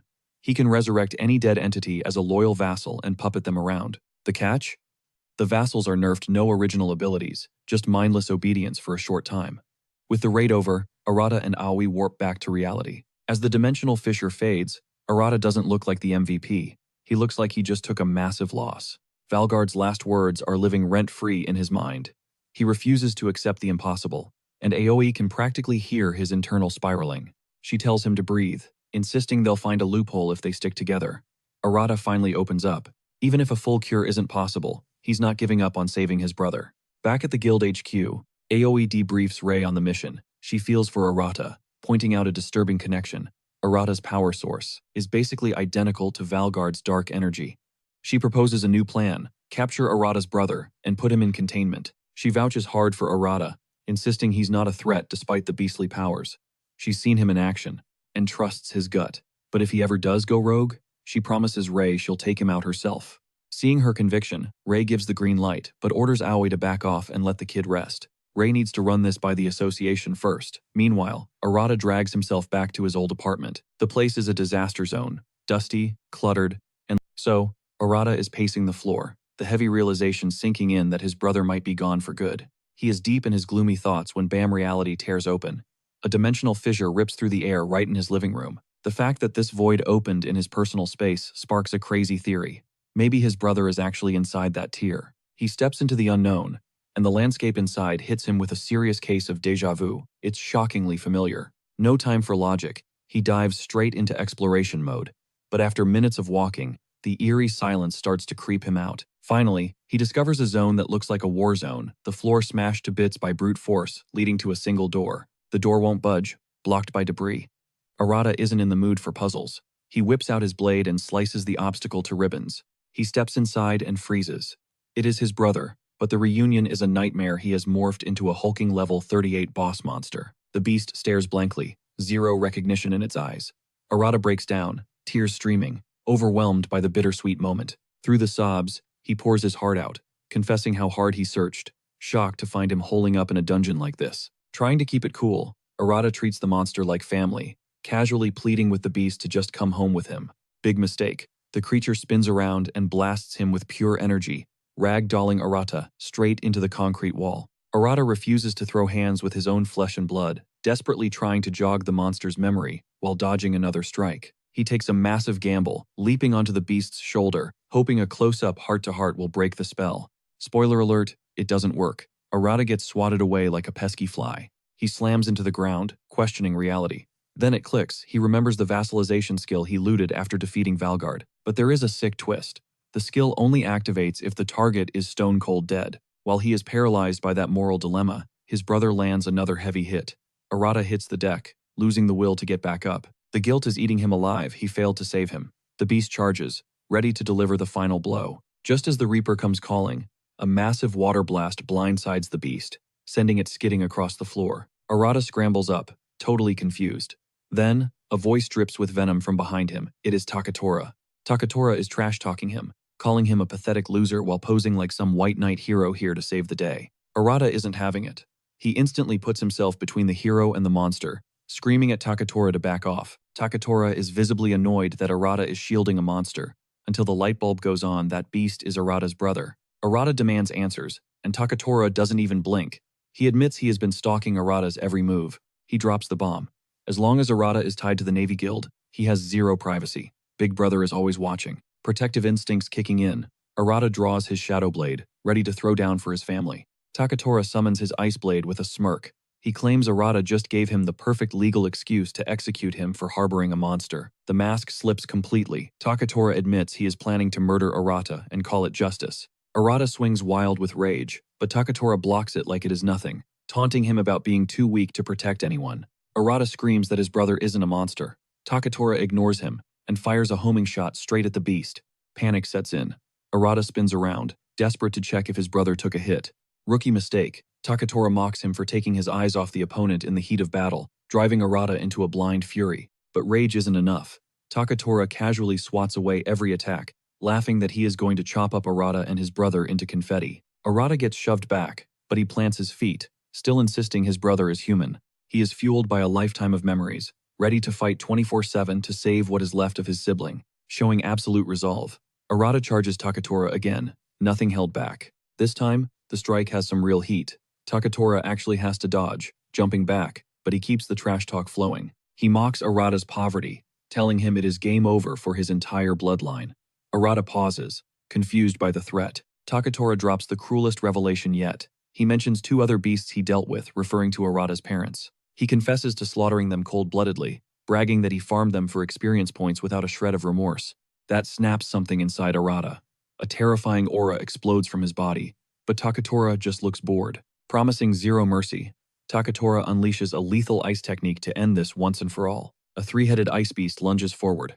Arata locks in, swinging his blade with enough force to decapitate 2 of the heads instantly, but he misses the 3rd one. Even so, Takura has to admit the kid has leveled up, but the effort falls flat. The final head comes barreling toward Arata, and a grim realization hits him. His agility stats are way too low to dodge this. Millimeters from impact, his brother dives into the fray, pulling off a clutch save to shield him. His brother absolutely obliterates the last head, leaving Arata shook. Without missing a beat, the brother charges straight at Takura and lands a hit so devastating, it ragdolls Takura right into the concrete wall. Arata watches, totally stunned by the display, wondering if his brother has enough awareness to distinguish friend from foe. Takura is staring down Arata's brother, and even he can't process the glitch in the Matrix, a beast protecting a human. He refuses to buy it, but instead of overthinking, Takura decides to just wipe the board, killing Arata and his brother. Arata realizes this is his opening, but only if he can nerf Takura's mobility. He flashes back to Aoi's water bubble technique and decides to replicate the strat. He slams his hand on the floor, flooding the zone with soot. Takura assumes it's just another smokescreen decoy like before, so he tries to wash it away with his water hydrokinesis. But before he clocks what's happening, the soot mixes with the water to form a thick, cement-like sludge. Takura is instantly stuck in the mud, and Arata smirks, realizing his trap card worked perfectly. He sees the golden window to end this fight right now. Arata launches himself forward, but before he can land a finger on him, Takura dispels the sticky trap instantly. Takura winds up to slice Arata in 2, but his brother teleports behind the enemy like a phantom. Before Takura can react, Arata's brother claps his hands together around him, triggering a massive sonic boom. Arata is hyped, adrenaline spiking, thinking his brother actually secured the W. He's about to breathe a sigh of relief when he spots his brother coughing up blood. The color drains from Arata's face as Takura steps out of the shadows, slicing through his brother like he's made of wet paper. Arata screams, a raw, primal sound, but it's too late. Takura's blade cuts the brother down to his very soul. Arata collapses to his knees, watching helplessly as his brother disintegrates into dust right before his eyes. He's in total denial until the system notification pings, confirming the fissure is cleared. Arata retreats to his room, sobbing, while Takura looms over him, throwing salt in the wound about how he warned him not to get cocky. He keeps roasting Arata, saying that unlocking a skill doesn't mean he can actually win a fight. Arata mutters a single sentence under his breath, promising Takura that he is going to end his life. Tears streaming, Arata stands up, and a terrifying, pitch-black aura begins to swirl around him. The room floods with suffocating shadows, and Takura definitely feels the pressure drop. Still, he isn't fazed, since he's seen Arata try to act tough before just to get sat back down. Takura announces he's going to speedrun this execution with a single strike before Arata can twitch. Suddenly, Takura is swallowed by the soot. Before he can process the lag, Arata swings his blade with such force it launches Takura clear out of the room. Takura hits the ground, agony crawling over every inch of his skin, confused about how he's losing to this scrub. Arata stalks over to him, cold as ice, telling him he won't be satisfied no matter how many times he kills him. Takura can't believe he's actually getting goosebumps from a guy he tagged as weak, but he scrambles back to his feet, determined to put Arata down for good. He triggers his ultimate move, but this time, Arata's shadow power completely consumes the attack. Before Takura knows it, he's pinned to the floor, trapped by an arsenal of Arata's blades. Arata looks like a completely different person, almost possessed as he approaches, asking if Takura is ready to quit. Real fear starts to creep in, and Takura realizes he needs to bail. This just spikes Arata's rage, and he unleashes a shockwave of aura that totally knocks Takura's lights out. He's about to deliver the fatality when Aoi's shield materializes over Takura. Aoi bursts onto the scene, shouting that she won't let him lay a finger on Takura. She can sense the insane levels of power radiating from Arata, but Aoi's barrier is like glass. Arata's shadow blade shatters it instantly. The impact clips Aoi's arm, dealing heavy damage. Aoi is left reeling, wondering what kind of monster energy Arata is holding back. Even knowing she's totally outclassed, she stands her ground to tank for Takura and stop the murder. She knows she has zero chance of winning. Aoi is terrified this goes sideways if Arata powers up further. While lying there barely conscious, Takura still has the nerve to mock them, claiming the association will step in once they see how messy this is. Aoi, however, is focused desperately on snapping Arata out of this berserk mode. She fails to check him, and he vents more aura into the atmosphere, obliterating the nearby buildings. Rei watches the chaos from her office, deciding it's time to intervene and nerf Arata before he destroys everything.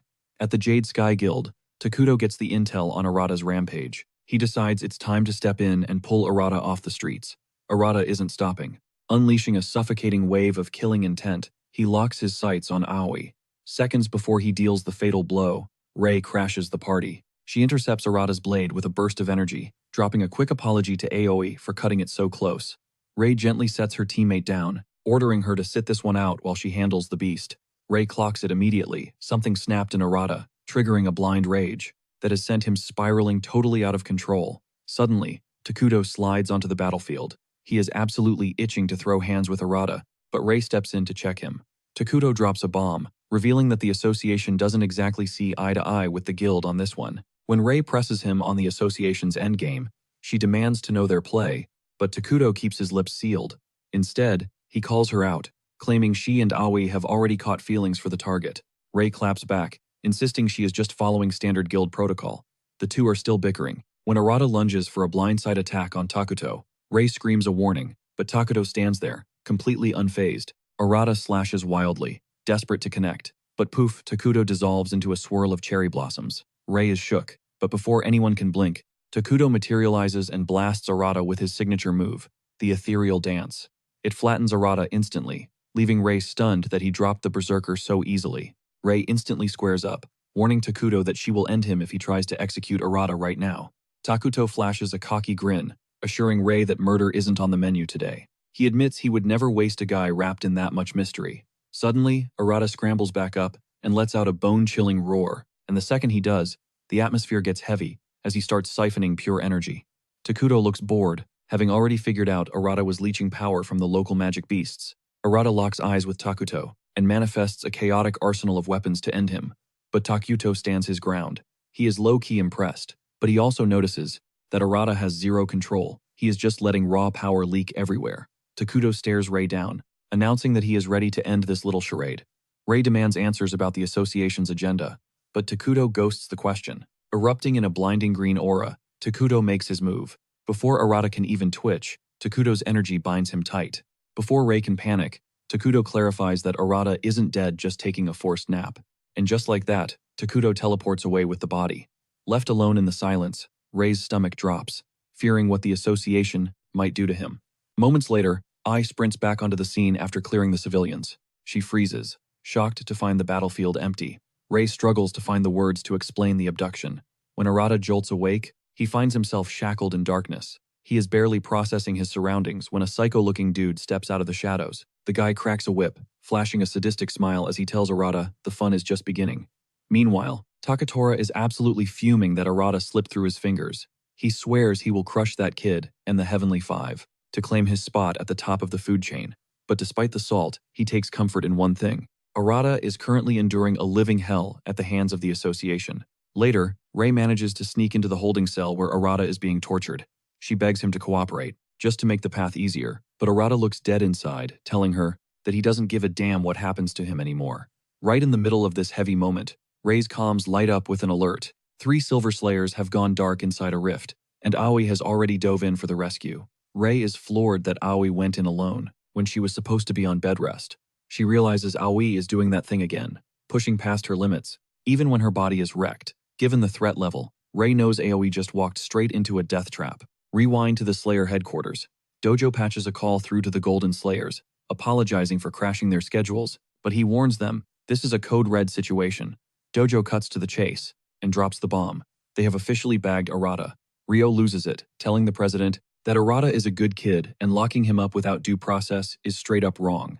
Dojo reads off the rap sheet, engaging in rogue combat and causing massive collateral damage to the city. But the nail in the coffin is that Arata shattered public trust and broke association law. He drops the heavy theory that Arata's mystery power reeks of the Magai, and multiple Slayers are already calling for his execution.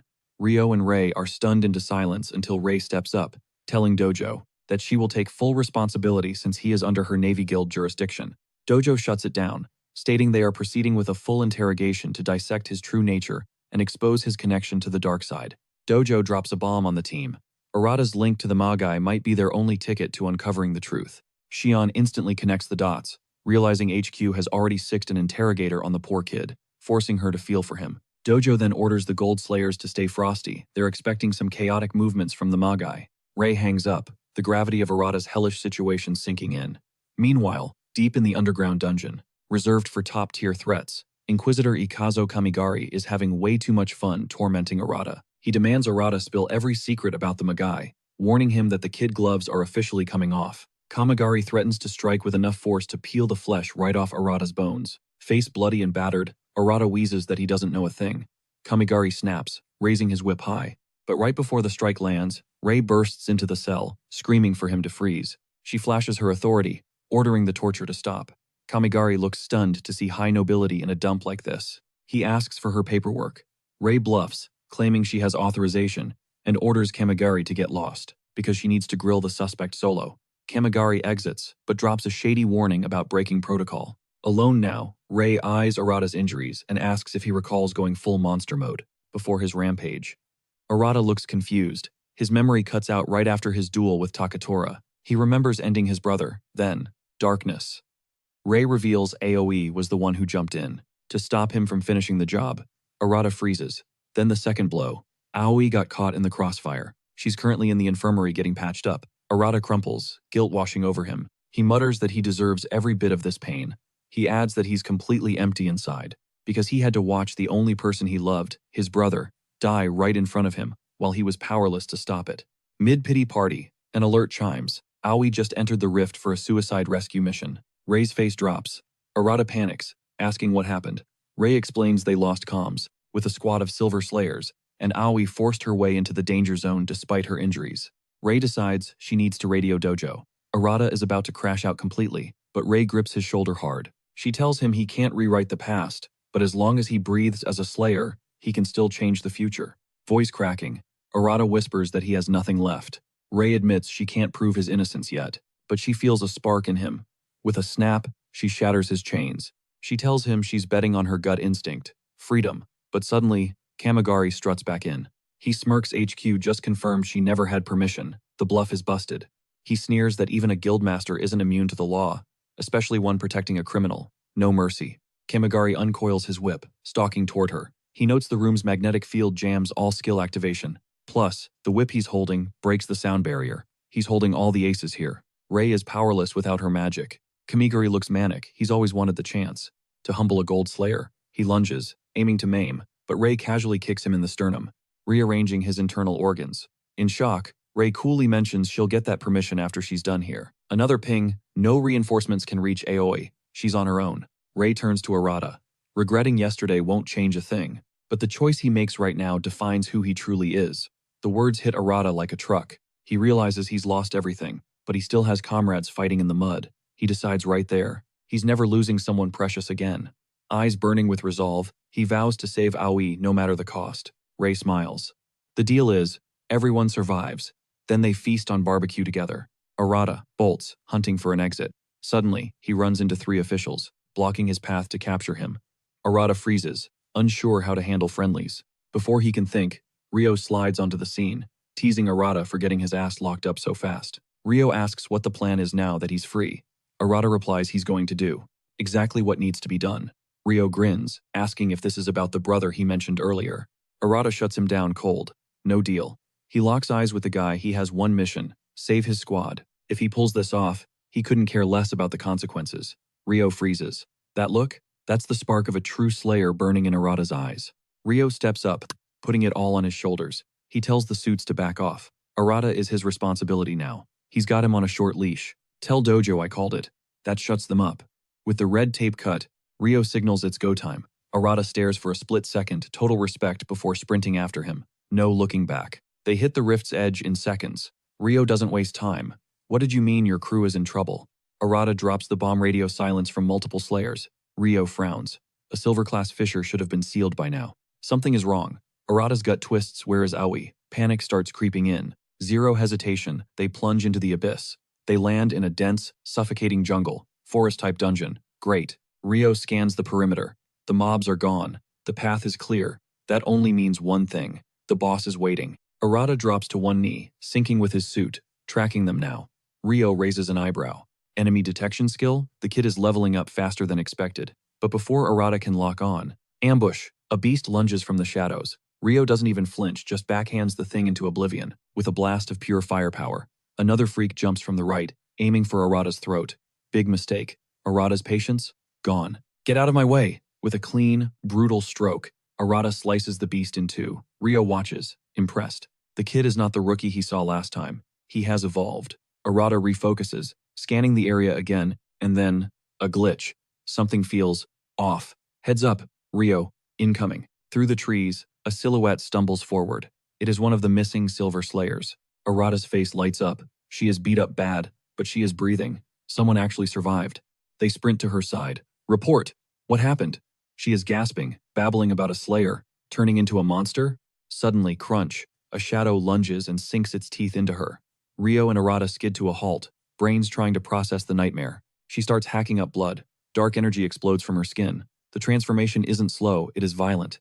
Arata loses it. She is gone. That is a magic beast standing there now. Rio's face hardens. Infection type.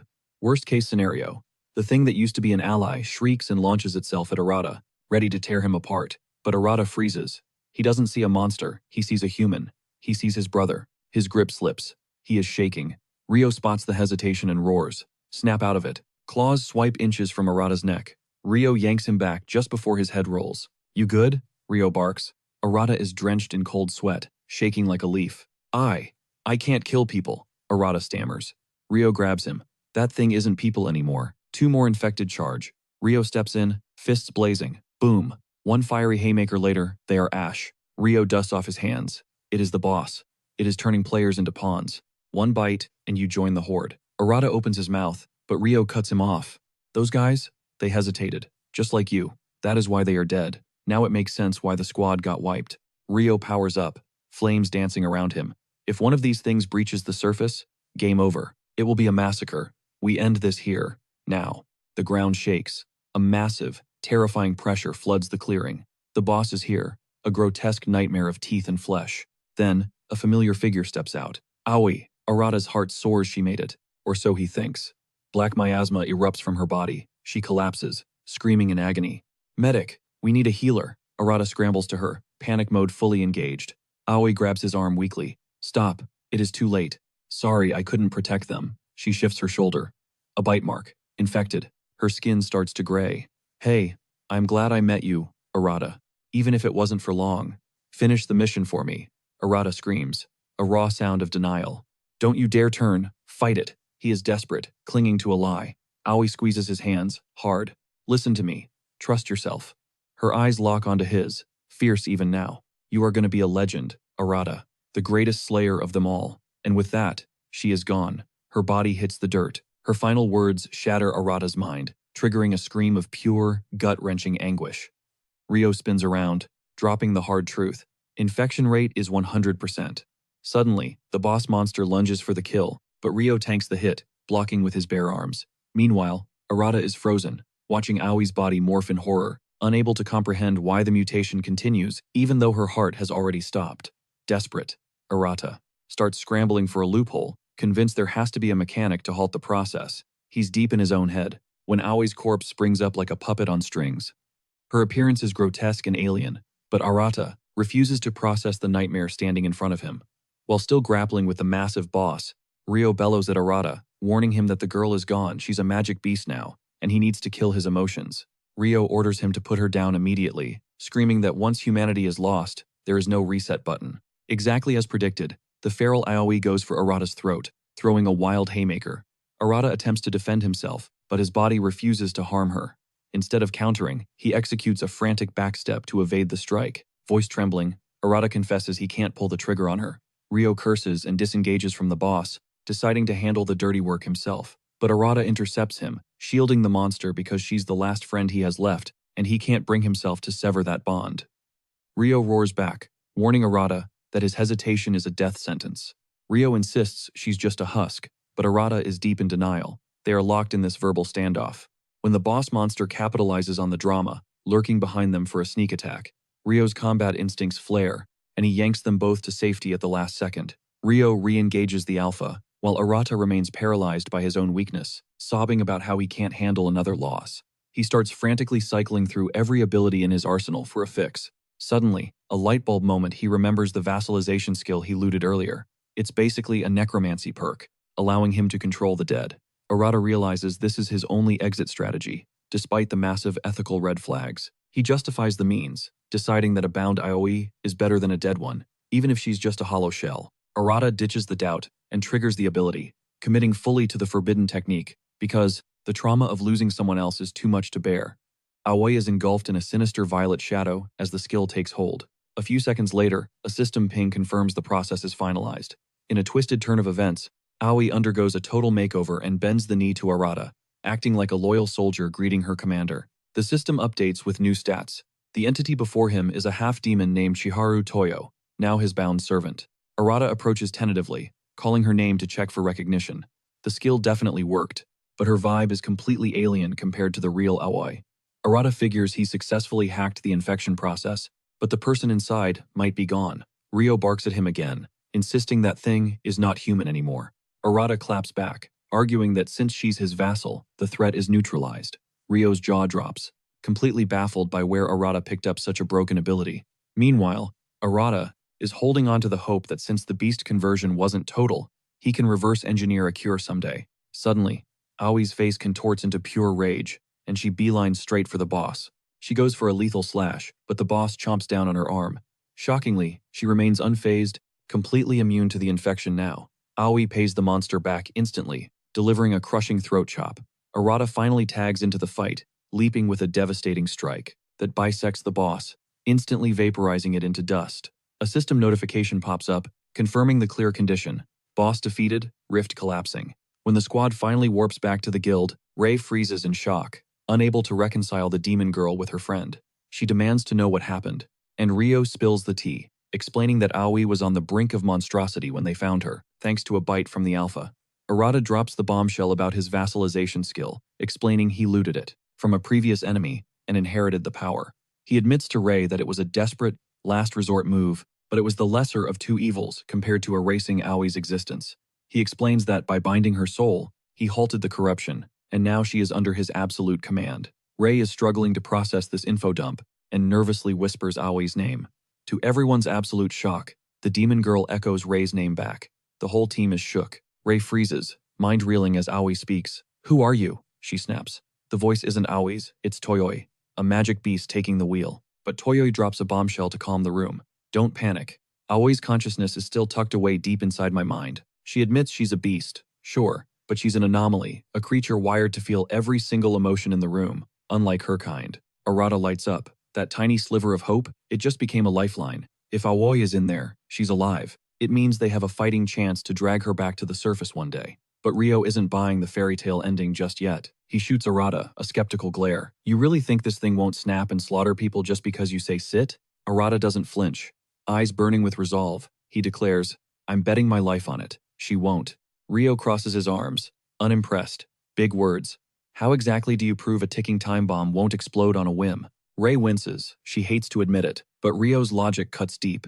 He isn't wrong to be paranoid. Arata ignores the doubt and turns to Toyoi. He points to a stray cat chilling in the corner. Play with it. Zero hesitation.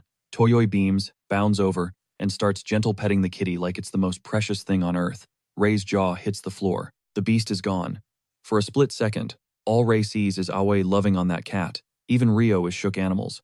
Usually freak out around magic beasts, but this furball is totally zen. Rio realizes this isn't just blind obedience to a master. It's proof that Aoi's gentle soul is driving the bus, keeping the killer instincts on a leash. Toyoi scoops up the cat and struts toward Rio. The guy practically jumps out of his skin. Okay, she's safe. Back off, he stammers, looking like he's seen a ghost. Rei smirks, she just cracked the code. You're terrified of cats, aren't you? Rio tries to deny it, but he's sweating bullets. Arata and Toyoi burst out laughing, roasting the big, bad slayer for acting tough while cowering before a harmless fluffball. Rei pivots, asking Arata to watch over Toyoi, assuring him she'll handle the association drama without breaking a sweat. Arata agrees, but his gears are turning.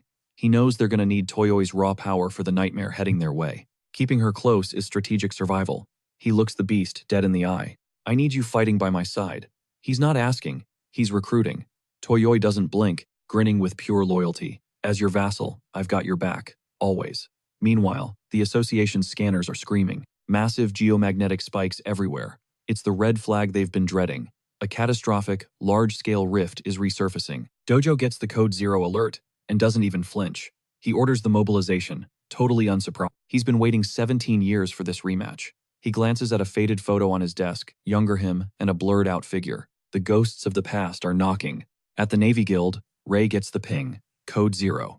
The blood runs cold in both Rio and Rei's veins. Outside, the city is buzzing with normalcy, people living their lives. Until, crack, the sky splits open like shattered glass. Bystanders freeze. The veterans recognize that hellscape immediately. It's happening again. The rift widens, and the monsters spill out like a plague. Pure chaos erupts. Screams, running, panic. The citizens are scrambling, while the beasts give chase. Local slayers rush the scene, weapons drawn, trying to plug the leak. But they stop dead in their tracks, stunned by the sheer volume of monsters pouring out. They hold the line, it's their job, but the tide turns fast. Within seconds, they're encircled. No exit, no backup. The realization hits them hard.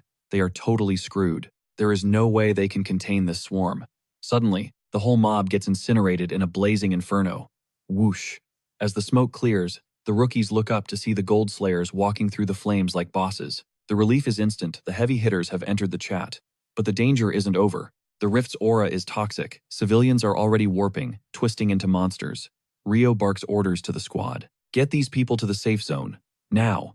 With the area clearing, Rio locks eyes with Rei. Showtime. We're going inside the fissure to crush the boss. Rei nods but grips her weapon tighter. Stay sharp. We can't let history repeat itself. She stares into the abyss, wondering just how massive this nightmare is on the inside. Rio waves her off. He knows the stakes. The higher-ups have been preaching the doom and gloom stories of the Big Rift. Since he was a rookie, he's heard the tragedy of 17 years ago until his ears bled. Elsewhere, Dojo and Shion are suiting up to dive in. Dojo's face is stone cold. We end this here. No reruns of that tragedy. Shion shoots him a knowing smirk. Loud and clear. Old man. They promise to scrub the chaos as soon as possible.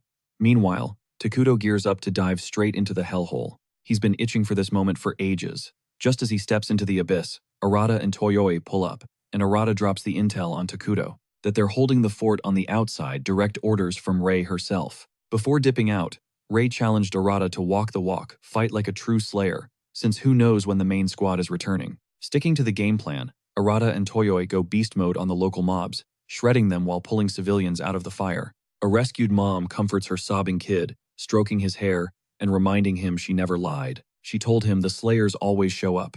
But suddenly, winged nightmares burst from the rift, leaving Arata completely shook. He can't wrap his head around why a massive swarm is pouring out of that specific spot.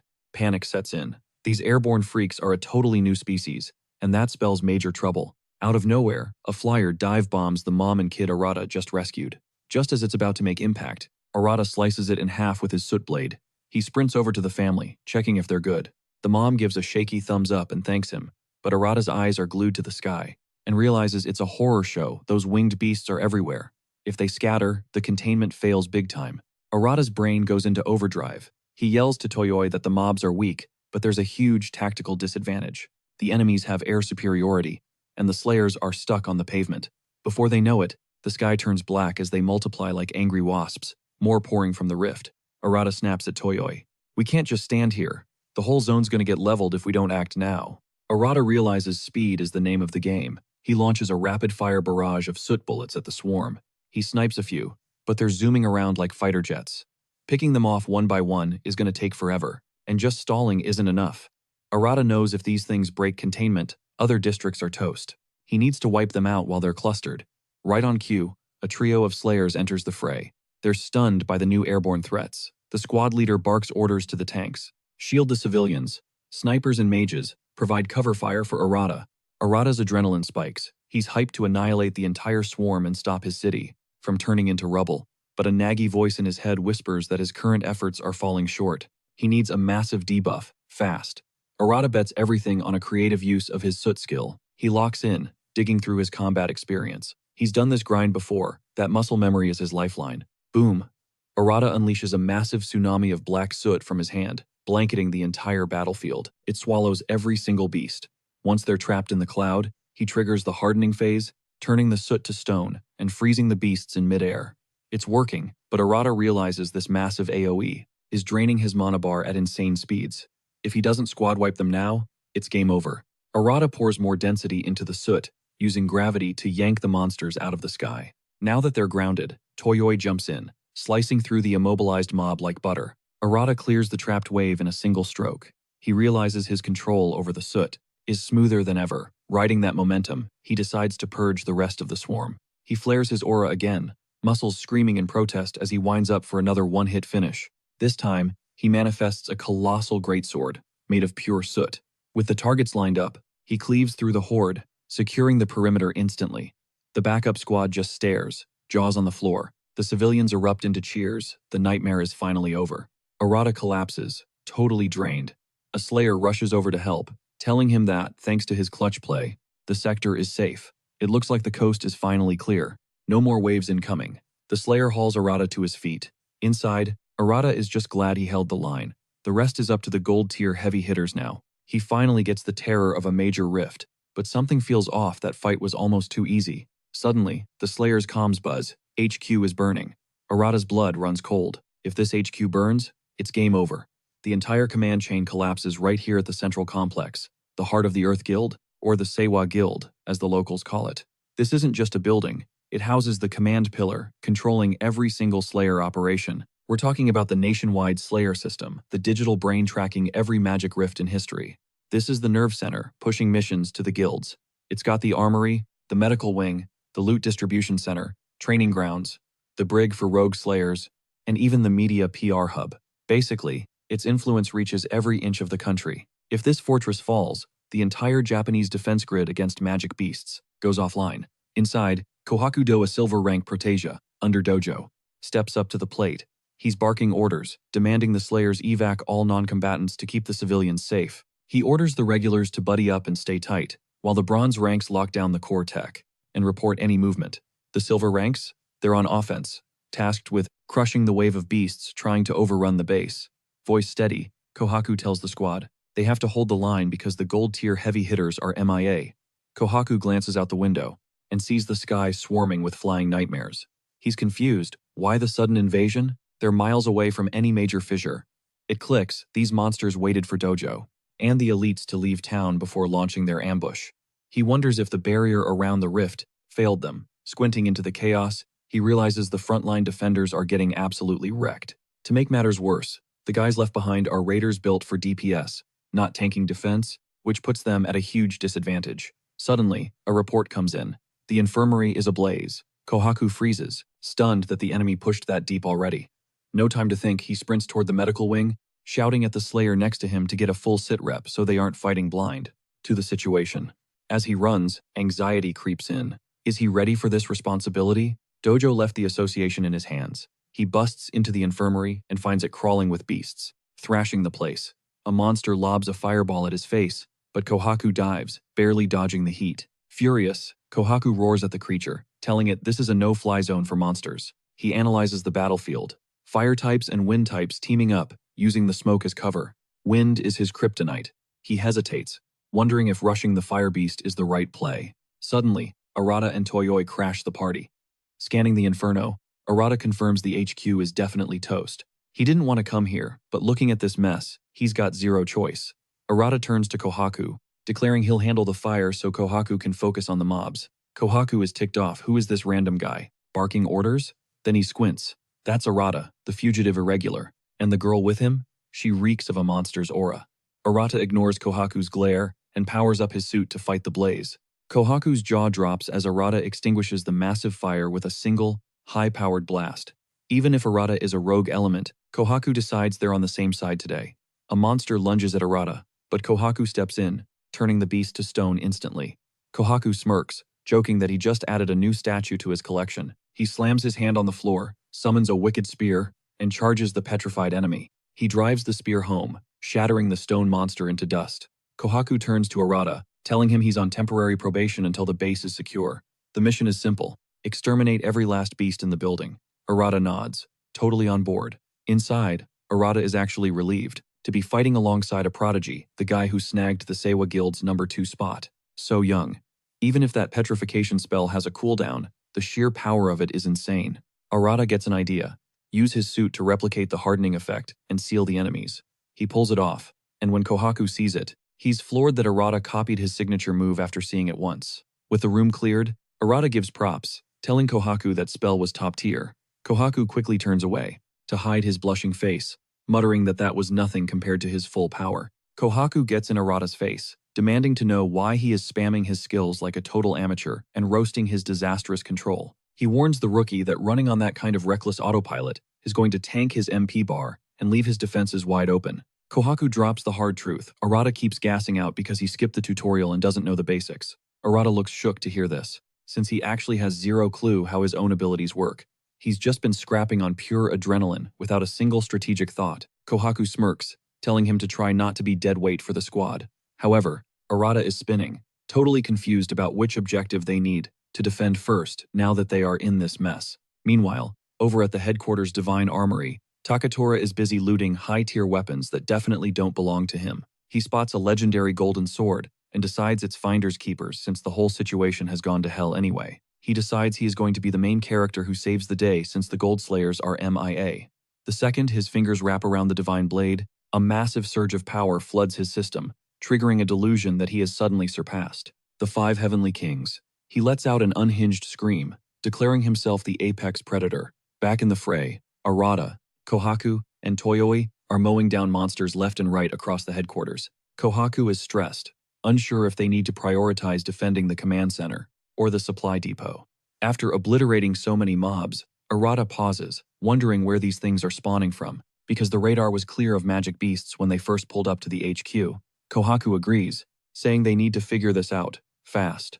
He decides to scan the perimeter for any signs of beasts, breaching the space near the headquarters. He slams his hand on the floor to check the seismic signals, realizing the Earth's energy is glitching out. Underground, like something major just went down. Locking onto the source of the disturbance, Kohaku bolts toward it, shouting for Arata to keep up or get left in the dust. Moments later, they crash into the underground record archives. To their shock, a gaping tunnel sits right in the center of the room, the exact spot the beasts must have crawled out of. The monsters used this back door to flood the building while everyone was distracted by the massive, demonic rift outside. Suddenly, a fresh wave of nightmares crawls out of the darkness, and Kohaku spins his spear to engage. Blinding light erupts from his weapon as he crushes the nearest monster. Arata steps up to assist, but as he tries to force a power charge, Kohaku barks at him to chill because he is actually a combat asset now. He coaches him to control his breathing, create internal space, and let the energy flow naturally from his core. Arata decides to trust Kohaku's guide, focusing hard on hitting that flow state. Suddenly, Arata manifests a massive greatsword forged from soot and starts cleaving through the enemy lines. Kohaku is actually impressed, telling Arata he's leveled up a little. Deep down, Kohaku knows Arata's tech is still sloppy and his game sense is trash, but the kid is slowly getting the hang of combat. He also notes that Toyoi is a total oddball, but he can't hate, because her utility is solid right now. With the room cleared, Kohaku channels his magic to collapse and seal the tunnel. With the breach plugged, Kohaku tells Arata it's time to wipe out the remaining mobs, even though the entry is closed. Arata is anxious, worried they haven't plugged every spawn point since the enemy density here is low. Kohaku explains that the main horde using the tunnel already moved out, so shutting down that highway was the top priority. Just in case, though, Arata reveals he spread soot markers like a sensory web. His soot expands rapidly, and Arata warns Kohaku that he is picking up a massive demonic signature directly above them. Arata suggests they move upstairs immediately, because this energy vibe is completely unnatural. He warns the squad that the biggest concentration of hostiles is gathering in the open area overhead. Kohaku is stunned, realizing that location might be the training facility. They sprint to the headquarters training facility and face a total nightmare scenario. A dimensional rift has torn open right inside the base. Kohaku is livid that they missed this thanks to the chaos outside. Beasts pour out of the tier, shocking Arata, who never saw this coming. Kohaku realizes these beasts are a diversion, drawing attention away from the massive demonic rift, using the fire and the underground breach as cover. Enraged, Kohaku dives into the horde, and Arata joins him as they tear through the monsters. Kohaku calculates that the only win condition is to find a way to shut this rift down, immediately. However, he stresses that if he leaves, the association is done for. On top of that, he realizes this rift is built different. It's massive enough to spawn elite beasts. Kohaku desperately starts strategizing. Wondering how Dojo would handle this mess, Arata steps up, telling Kohaku he is ready to roll. Kohaku is totally floored, because Arata is running on fumes. Yet he is still ready to dive headfirst into the danger zone without hesitation. It makes Kohaku question what kind of fuel is powering this guy's engine. Kohaku decides he can't stay on the sidelines. If a rogue slayer like Arata is putting his life on the line, Kohaku has to match that energy. He figures the squad, back in the building, can hold off the mob, as long as they manage to decapitate the enemy leadership by destroying the nest first. With the plan set, Arata rallies the crew, hyping them up to cross the threshold, insisting that losing to beasts on this level isn't even an option. Kohaku takes point, signaling the other two to stay close. As they plunge into the rift, the moment they cross over, they teleport straight into what looks like a twisted throne room. Kohaku admits the vibes here are absolutely rancid. Meanwhile, Arata is stunned to discover a magic beast, lurking in the shadows, barking out commands. Kohaku snaps them back to reality. They need to speedrun this mission, and bounce, because he has duties waiting for him. But as they venture deeper into the chamber, the atmosphere shifts heavy. Back outside, the Gold Slayers are fighting for their lives against the Horde. A few moments later, Kohaku points out the massive red flag. It is way too quiet, and not a single monster has tried to jump them since they arrived. Trying to kill the silence, Kohaku asks Arata what actually motivates him to throw hands. Arata is caught off guard, stumbling over his words, but before he can answer, Kohaku interrupts. He claims he fights for one reason, for the sake of Dojo. Kohaku declares that as long as Dojo is standing, the Slayer Corps will survive this war. But then he pivots, roasting Arata for lacking any sense of elegance. Toyoi immediately twists the context, teasing Arata that Kohaku is basically saying, "You're not my type." Kohaku panics, shutting that down fast. Toyoi is way off base. He tells her to actually pay attention when Dojo fights. He starts absolute fanboying, describing Dojo's power command as a flowing river, and his technique as efficiency incarnate. Kohaku insists Dojo's form is pure art, rambling about how some ancient master painter would have immortalized his moves as a divine masterpiece. Toyoi looks completely unimpressed by the lecture, but Kohaku dismisses her as uncultured. After he finishes worshipping Dojo, he tells Arata to focus on the current of power, flowing inside him. They reach a massive gate, and as it creaks open, they come face to face with a colossal nightmare, a beast covered in human heads with a grotesque body. Before they can react, the creature blasts a laser beam that tags Kohaku. Instantaneously, Kohaku's vision warps. He sees Dojo lying on the floor, his body completely mangled. A blood-curdling scream rips from Kohaku's throat as he witnesses his mentor broken into pieces. But he doesn't realize he is trapped in a genjutsu-style illusion. In reality, Arata is standing there confused, watching Kohaku just collapse while staring at the boss. Arata clocks that the laser wasn't physical, it was a mental attack. Simultaneously, Toyoi starts shrieking, clutching her head in agony. Arata tries to steal his mind, but the monster snipes him with a psychic laser too. Instantly, Arata's deepest fears manifest visions of everyone he failed to save, materialize, screaming at him for letting them die. The hallucinations brand him a failure of a slayer, telling him he is the one who should be in the grave. Arata drops to his knees, sobbing, as the emotional weight crushes him, heavier with every passing second. Meanwhile, the monster is literally having the time of its life watching the squad suffer. But then, a switch flips inside Arata's brain. He realizes he can't fold now, no matter how many times he failed in the past. Fueled by pure willpower, Arata forces himself up. He is determined to save Aoi in the future, refusing to let history repeat the tragedy of his brother. Channeling that grit, he attempts to sync with the energy surging within him, exactly like Kohaku advised. Suddenly, he grabs hold of Aoi's magic signature, wondering if this access is a perk of his vessalization skill. The second he realizes he can wield this, Arata dives deeper into the well to draw out more. The monster senses its prey is waking up and panic fires another attack straight at him. The blast connects, triggering a massive explosion. But when the dust settles, Arata is standing there untouched, safe behind a barrier he constructed using Aoi's energy. Arata is genuinely shocked that he successfully tapped into Aoi's reserves, creating a shield that repels the monster's assault. Now, Arata has an opening to cook up a counteroffensive. However, Kohaku is still locked in the nightmare, convinced Dojo is actually dead. Then, a thought pierces the illusion. Arata is about to solo the boss. Furious at his own weakness, Kohaku slams his forehead into the ground to wake himself up. He claws his way back from the brink of madness, regaining control. Vision clearing, he glares at the boss monster, pure disgust written all over his face. For his mentor, failure isn't an option. The beast unloads a barrage of lasers, but Arata's shield eats every single shot. The monster is low-key raging that its attacks are bouncing off. Suddenly, the hairs on Arata's neck stand up threat, detected at 6 o'clock. He whips around and spots the horror a chunk of the boss just peeled off the main body. That fleshy glob morphs into a clone and dives for the kill. Arata's toast until Toyoi's voice booms across the chamber. She roasts the beast, calling out its amateur move. Spamming clones burned out its illusion magic way too fast. Toyoi shreds the sneaker clone with her razor claws, striking a pose that screams absolute queen energy. With Toyoi back in the game, Arata pivots to check on the big guy, Kohaku. Surprise, Kohaku's already up and he is fuming. He triggers his ult, letting the rage take over. Enter the stone gargantua, a titanic suit of armor. Kohaku towers over the boss, and its mini-me clones like a god looking down on ants. Boom! One massive haymaker obliterates 4 clones instantly, unleashing a shockwave so strong it nearly blows Arata off his feet. Arata finally grasps the terrifying gap in their levels.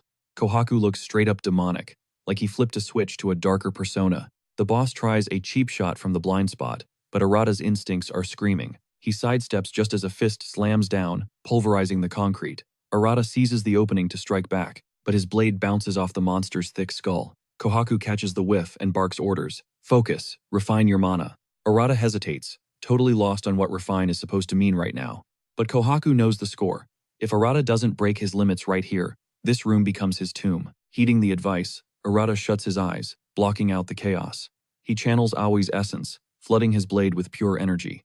The steel evolves into the glittering mist sword. With this glow-up, Arata launches himself at the beast. In a literal blink, he slices the monster cleanly in half. Game over. Gasping for air, he looks to his squad. Toyoi's jaw is on the floor, while Kohaku is beaming like a proud dad. Kohaku gives him the nod. Arata just passed the test with flying colors. The adrenaline crashes, and Arata faceplants. Toyoi rushes in for the assist. But Kohaku is calculating. Arata's output rivals a golden orb awakener. It begs the question, what is this kid's real agenda? Cut to later, they sweep the remaining trash mobs, securing the association headquarters. With the base secure, Kohaku locks onto the next nightmare, the massive fissure opening up. Meanwhile, deep in the rift's forest, Doju and Shion are hunting for the big bad. Shion is already whining about the grime, stressing over her designer fit getting ruined. Doju roasts her for wearing that outfit to a war zone, but Shion literally could not care less. She vents her frustration by nuking the jungle ahead, carving out a VIP walking path with pure destruction. Doju shakes his head at the drama. His mind drifts back 17 years, when the barrier between worlds got dangerously thin. It was apocalyptic. The large-scale rift nearly burst, flooding the world with beasts and claiming countless lives. They were too slow back then. Doju clenches his fist. He refuses to let history repeat itself. But the vibe is off. The rift is silent, eerie. It's not supposed to be this quiet. Shion calls it definitely an ambush setup. Doju nods, telling her to stay frosty. They roll up on a massive tree pulsing with twisted energy signals. Bingo. Shion sighs in relief. At least they don't have to wander in the mud anymore. No more tracking needed. They look up and spot the targets lounging in the branches. These things scream rank A or higher. Shion just wants to kill them and go home. Meet the false twins. Arum of the white wings. Varuna of the black wings. According to the data, these are certified A-rank nightmares. The twins look down, genuinely shocked that dinner just walked right to them. They promise the duo won't leave alive, bragging about how they eat Silver Slayers for breakfast. With a smirk, they ask, "How many seconds do you think you'll last?" They fire a massive laser beam to start the party. Doju and Shion realize the twins have no clue who they're messing with. Doju erupts with a blinding golden aura, dropping the mic. Gold isn't just shiny, silver, kid. Time to show these clowns why they hold the title. Dojo instantly armors up, his body engulfed in a blinding golden aura. Beside him, Shion charges a massive sphere of destruction. The twins' attack slams into Dojo, but he tanks the hit like it is nothing. Panic sets in for the twins. Refusing to take the L, they unleash a desperate volley of lasers at the duo. It is a dense barrage, but Dojo's defense is impenetrable, buying Shion enough time to finally launch the nuke she has been prepping. The imposter twins stare up at the incoming annihilation, realizing the sheer scale of what is hitting them. They instantly know it is game over. Dojo remains unfazed. He knows that whether human or beast, they are all the same. Limited by their own narrow experiences, they foolishly thought the Golden Slayers were all hype. Big mistake. A Golden Slayer's power defies logic. It is an overwhelming force of nature that shatters their entire understanding of reality. The twins can only watch in horror as Shion's blast absolutely melts them. The explosion evaporates everything in range, taking that massive tree down with it. With their side of the battlefield cleared, Shion turns to Dojo, wondering if the squad has handled their business too. Meanwhile, Ryo and Rei are casually dismantling Ariel, the Priest of Vanity, and Balm, the War Idol, without breaking a sweat. They wipe the floor with the monsters, mirroring Dojo and Shion's victory. Elsewhere, Takudo effortlessly stomps Lil and Voss, the twin phantoms of illusory sound. But Takudo looks bored. The opponent he actually wants to fight is nowhere to be found, meaning that Clash will have to wait. Shortly after, Kohaku gets the notification that Dojo is heading back to HQ. He is visibly hyped, and when the other Slayers catch wind of the news, the whole place erupts in celebration. The large-scale magic rift assaults finally cease. The association later confirms that collateral damage was minimal. However, nobody has a clue what the magic beasts were actually trying to achieve. Vibes are good until a new threat suddenly rises from the shadows behind the association headquarters. It is Takura, and he is brandishing a divine weapon. The artifact's corruption has already turned one of his eyes blood red and mutated his right arm into a beastly claw. He is grinning like a maniac, completely drunk on the newfound power. Descending from the sky, he rains hellfire onto the surrounding buildings. Sirens start blaring immediately, warning of catastrophic citywide damage. Rei makes it back to the guild just as her attendant rushes over with the sit rep. Rei is stunned by the footage. Takura is absolutely trashing the association headquarters. The attendant drops the bombshell. They have lost contact with the Seiwa Guild team at headquarters. Hearing that, Rei panic spirals, fearing for Arata and Aoi. She wastes zero time, sprinting toward headquarters and praying they can hold on until she arrives. Back at headquarters, Takura is fully embracing his villain arc, spamming massive fireballs, and terrorizing the innocent populace. Seeing the chaos, Arata shouts for Toyoi to prioritize civilian safety. Kohaku zooms in on Takatura's hand and freezes. He realizes the guy is actually gripping a divine weapon. Kohaku calls him out, yelling that you do not just grab a divine weapon, the weapon chooses the wielder. These things have a will of their own. Kohaku is racking his brain trying to figure out how Takura bypassed security. The armory barrier should have been impenetrable for someone at his level. Takura laughs maniacally, screaming that he is the strongest being alive. But suddenly, his scream turns into a howl of agony as a sinister shadow erupts from his body. The entity lunges straight for Arata, but he manages to catch the strike with his shield. Arata forces himself to lock in and block out distractions, fully aware that countless civilian lives are resting on his shoulders. With a precise counter, he slices the shadow cleanly in two. Arata is ready to push past his limits as a slayer. Meanwhile, Kohaku and Toyoi engage Takura, desperate to defend the guild and the bystanders. But moments later, Arata realizes he is running on fumes, having drained too much power. Sensing the weakness, Takura goes for the kill with a devastating strike. Arata knows his shield will not hold. He spins around, using his own body as a barrier to cover the kids and civilians. He barely reinforces his skin with the shield's magic, but the impact is so heavy that Arata grits his teeth against the searing burns. To make matters worse, his magic reserves are completely tapped out, and waves of agony are crashing over him. Toyoi is also giving 100%, trying to shield the crowd, while Kohaku is barely holding off the monsters, fighting to maintain his rep, as the Seiwa Guild's number 2. Just when things look bleak, Rei bursts onto the scene with a confident smile. She clocks that the squad is still on their feet and sprints over to check their status. That's when the reality hits her. They are running on fumes, completely tapped out. After confirming the civilians are clear, she sees red. She orders them to bail, declaring she'll handle the rest herself. Takura is busy tearing the place apart when boom, a blindside blast catches him, launching him across the battlefield like a ragdoll. Rei isn't just mad, she's lethal. She stares him down and makes one thing crystal clear. Mercy is officially off the table for what he's done. Stealing a divine weapon? Abandoning his humanity?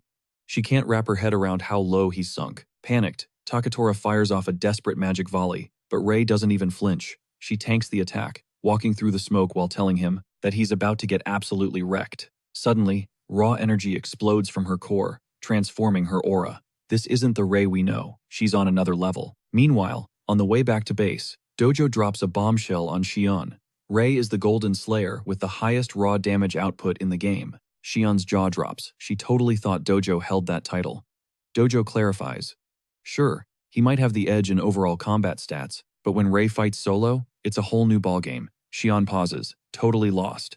Solo? Exactly. Dojo explains the catch. Rei is a walking disaster zone. As long as she doesn't have to babysit allies, she outclasses every other Golden Slayer. Period. See, she's wielding a dual affinity. Water and lightning. That combo is volatile. She has to nerf herself near teammates to avoid frying them. It's so dangerous she was actually labeled a heretic for it, forcing her to walk a lonely road. Turns out, she's the original irregular. Cut back to the fight. Kohaku snaps awake. He looks up and catches the titans clashing. Rei and Takura are going toe-to-toe. Rei spots him moving and finally exhales. She's actually kinda impressed. The kid adapts fast. She'd been funneling a chunk of her own power into the trio, and Kohaku handled the load perfectly. Kohaku tries to jump into the fray, but Rei shuts that down immediately. He opens his mouth to protest, but she cuts him off. That wasn't a request, it was a direct order. Realizing she's serious, Kohaku grinds his teeth and nods. Rei's mission: contain the rogue. Kohaku's mission: get the squad out alive. He scoops up his unconscious teammates and books it away from the blast zone. Once they're in the clear, Kohaku summons a healing pool for the others, so they can recharge their mana bars. Back at Ground Zero, Rei is beating herself up. She was supposed to lead this guild, but she failed to keep Takura in check. And now, look at him, a monster. She's absolutely furious at the situation, deciding she should have just handled this solo from day one. But Takura isn't just going to let her ragdoll him. Screaming in pure rage, he unleashes his ult, a massive barrage. Rei instantly manifests a shimmering barrier, deflecting the incoming barrage while the rest of the projectiles whistle past her ears. A few blades embed themselves in the force field, inches from her face. Realizing how close she just came to being deleted, Rei snaps, gripping the barrier tight. A core memory unlocks her parents' final words about protecting the city, fueling her resolve. She finally stops holding back, tapping into pure, unadulterated rage and unleashing a lightning storm that vaporizes every single attack in her radius. Dropping into a combat stance, she hurls a lightning bolt at Takura, trapping him inside a swirling vortex of high-voltage energy. Takura howls in agony as millions of volts fry his nerves. Kohaku watches in total disbelief, realizing Rei is literally dual-wielding the two most broken abilities from the gods. But power like that writes checks her body can't cash. Flashback to her childhood. Nobody wanted anything to do with her, terrified she was a ticking time bomb that would go berserk because she was an irregular. Just one look at her now, and Kohaku understands the hell she's walked through. With a sharp gesture, Rei charges up another lethal payload of electricity and fires it point blank at Takura. The villain shrieks in pure horror as the bolt drills straight through him, but she's not done. Rei keeps the pressure on, ragdolling him inside the lightning tornado. Kohaku is actually terrified, witnessing the sheer scale of Rei's destruction. Absolutely livy, Takura lunges out of the storm, closing the gap, desperate to turn this into a brawl. Rei weaves past his strike effortlessly, catching his mutated hand mid-air, letting him know with a glare that he's got zero chance of outboxing her in close quarters. Rei concentrates all her energy into her right fist, and Takura's eyes widen in fear just before the impact connects. The punch releases a massive shockwave, launching Takatora across the battlefield like a rag doll until he skids violently into the dirt. But the guy just won't stay down. As he staggers back to his feet, Rei freezes. That divine weapon makes him nearly unkillable. Staring death in the face, she decides she has to solo this boss fight right here and now. The trauma hits her memories of cradling her mother's lifeless body and the crushing guilt for every friend she's ever lost. Since Takatora wants to play hardball, Rei announces she's about to end his whole career. Suddenly, Kohaku notices pebbles and water droplets levitating off the ground. The gravity is shifting. As Rei charges her ultimate attack, she knows she's leaving herself wide open. It's a gamble she has to take, praying the recoil doesn't kill Takatora before she gets answers. Rei pulls the trigger, firing a beam of lightning so intense it looks like a nuclear launch. With nowhere to run, Takatora takes the full hit, triggering a massive explosion that engulfs the entire area. Kohaku is left speechless, barely processing the fact that he just watched Rei casually fire off a tactical nuke with sniper-like precision. Smoke clears, and Rei finally descends, collapsing to her knees as her stamina hits zero. Kohaku sprints over to check her vitals, but she forces herself up, waving him off and claiming she's good even though she looks ready to pass out. She gazes out at the horizon, watching the survivor celebrate her impossible victory over the monster. A genuine smile breaks across her face. Just as she starts daydreaming about heading home for a well-deserved barbecue, a cold blade impales her chest from behind. The scream rips from her throat as she whips around in shock. It's Takatora, the guy just refuses to die. Rei crumbles to the floor, coughing up blood with a gaping hole in her torso. Kohaku rushes in, panic written all over his face, thinking this is the end. Rei is spiraling, furious at herself for dropping her guard and underestimating the villain's durability. Now she's staring at the sky, convinced her clock has run out, but finding peace in knowing she gave it everything. While she weeps, Takatora stands over her, laughing maniacally, taunting Rei that she's his property now. He raises his blade for the execution, but Aoi flashes in out of nowhere, catching his arm. Rei chokes on blood, yelling at Aoi to run, but her friend refuses to leave her side. Annoyed, Takatora backhands Aoi away. Seeing their leader down, the remaining slayers swarm the area, forming a human shield to protect Rei. Rei watches through blurry eyes as they put their lives on the line for her, believing she's humanity's last hope. Rei mentally begs them to run, terrified of having more blood on her hands. Kohaku drops to his knees, desperately pumping healing magic into her. As her vision fades to black, she prays for a miracle. Takatora is having the time of his life, until Arata suddenly spawns behind him, gripping his skull like a vice. In the blink of an eye, Takatora gets yeeted into the distance, and before he can even land, a barrage of soot swords turn him into a pincushion. However, Takatora's ego is writing checks his body can't cash. He still thinks Arata is total trash. Arata doesn't waste breath, he just unleashes a devastating wave of energy. Boom! A massive explosion slams Takatora into the dirt. Arata stands over him, cold as ice, and tells him to zip his lip. Arata's rocking a terrifying new look, a demonic horn jutting from his skull. The transformation leaves Rei absolutely shook. Takatora freezes in pure horror, trying to process this monster in front of him. But let's rewind a few minutes. Arata had heard a mysterious voice. Suddenly, he was pulled into a bizarre void. Arata is kicking himself for blacking out during the fight. Then he spots a prisoner in heavy chains. The guy bursts into manic laughter the second he realizes Arata can actually see him. Spooked, Arata whips out his blade instantly. "Who are you?" he demands, on high alert. The prisoner chills out and drops his name, Regnus. He claims he's the source of that insane power Arata is using. He promises to explain why he gifted this ability, but instead of listening to the villain monologue, Arata just cleaves him in two. Regnus is stunned by the kid's impulse control, while Arata screams, demanding to be released from this weird dimension. Regnus just smirks, insisting that Arata's sword and power belong to him. That hits Arata like a ton of bricks. He's completely floored. Regnus drops the bomb. Arata needs to wake up and embrace his destiny as the long-awaited heretic. Arata is totally lost. He has zero clue what this chained guy is yapping about. Regnus explains that wielding this forbidden energy makes him an outcast, a true heretic. It's the power to plunder and steal whatever he wants, no questions asked. Arata gets fed up with the lecture and hacks off Regnus's head again. He barks that he has a million questions, but absolutely no time for answers. He cuts to the chase. "I own this power now, so give me more juice." Immediately, Arata yanks Regnus by his collar chains. The prisoner grins, impressed. The kid isn't a crybaby anymore. He's got guts. Regnus teases a refusal, but Arata claps back cold. "Help me, or stay locked in this box for eternity." Regnus loves it. The kid is way sharper than he looks. "You get 1 minute to master the core," Regnus grants. Snap back to reality. Arata finally gets his monstrous new form. It's Regnus's power overflowing. Takatora, still delusional, thinks he can win. He charges in blindly, but Arata barely lifts a finger, spawning a wall of shields to block the strike effortlessly. Then Arata returns the favor, slamming a devastating blow right into Takatora's chest. The impact sends Takatora flying across the battlefield. Before he can blink, he's pinned to the dirt by a rain of swords. Even while pinned like a bug, Takatora refuses to accept defeat against someone he considers a nobody. Desperate, he targets Toyoi. But she ain't helpless. She unleashes Blackmail Beast to blast him back. Takatora is floored. Since when did she have that kind of firepower? He starts screaming like a toddler, ranting about his elite status in the Godo conglomerate and his divine sword. I replaced the 5 kings. I ruled because I'm the strongest, he wails. Arata shuts him down cold. You stole that orb. You turned your own brother into a beast. You're the real monster. Stealing a divine sword? That makes you lower than dirt, Arata spits. Arata drops the ultimate question. So, how do you want to die? The aura is so heavy, even Rei is trembling. Blinded by his massive ego, Takatora snaps, refusing to die at the hands of trash like Arata. He screams that he's the Golden Slayer and tries to force a massive energy burst from his body. Splat. Blood sprays everywhere. Arata realizes Takatora's body is rejecting the stolen orb's power. It was never his to wield. The guy is a total fraud. Takatora realizes he is completely screwed. He tries to flee like a coward, but Arata casually tears open a dimensional rift, leaving Kohaku stunned. Takatora skids to a halt as the portal spawns right in his face.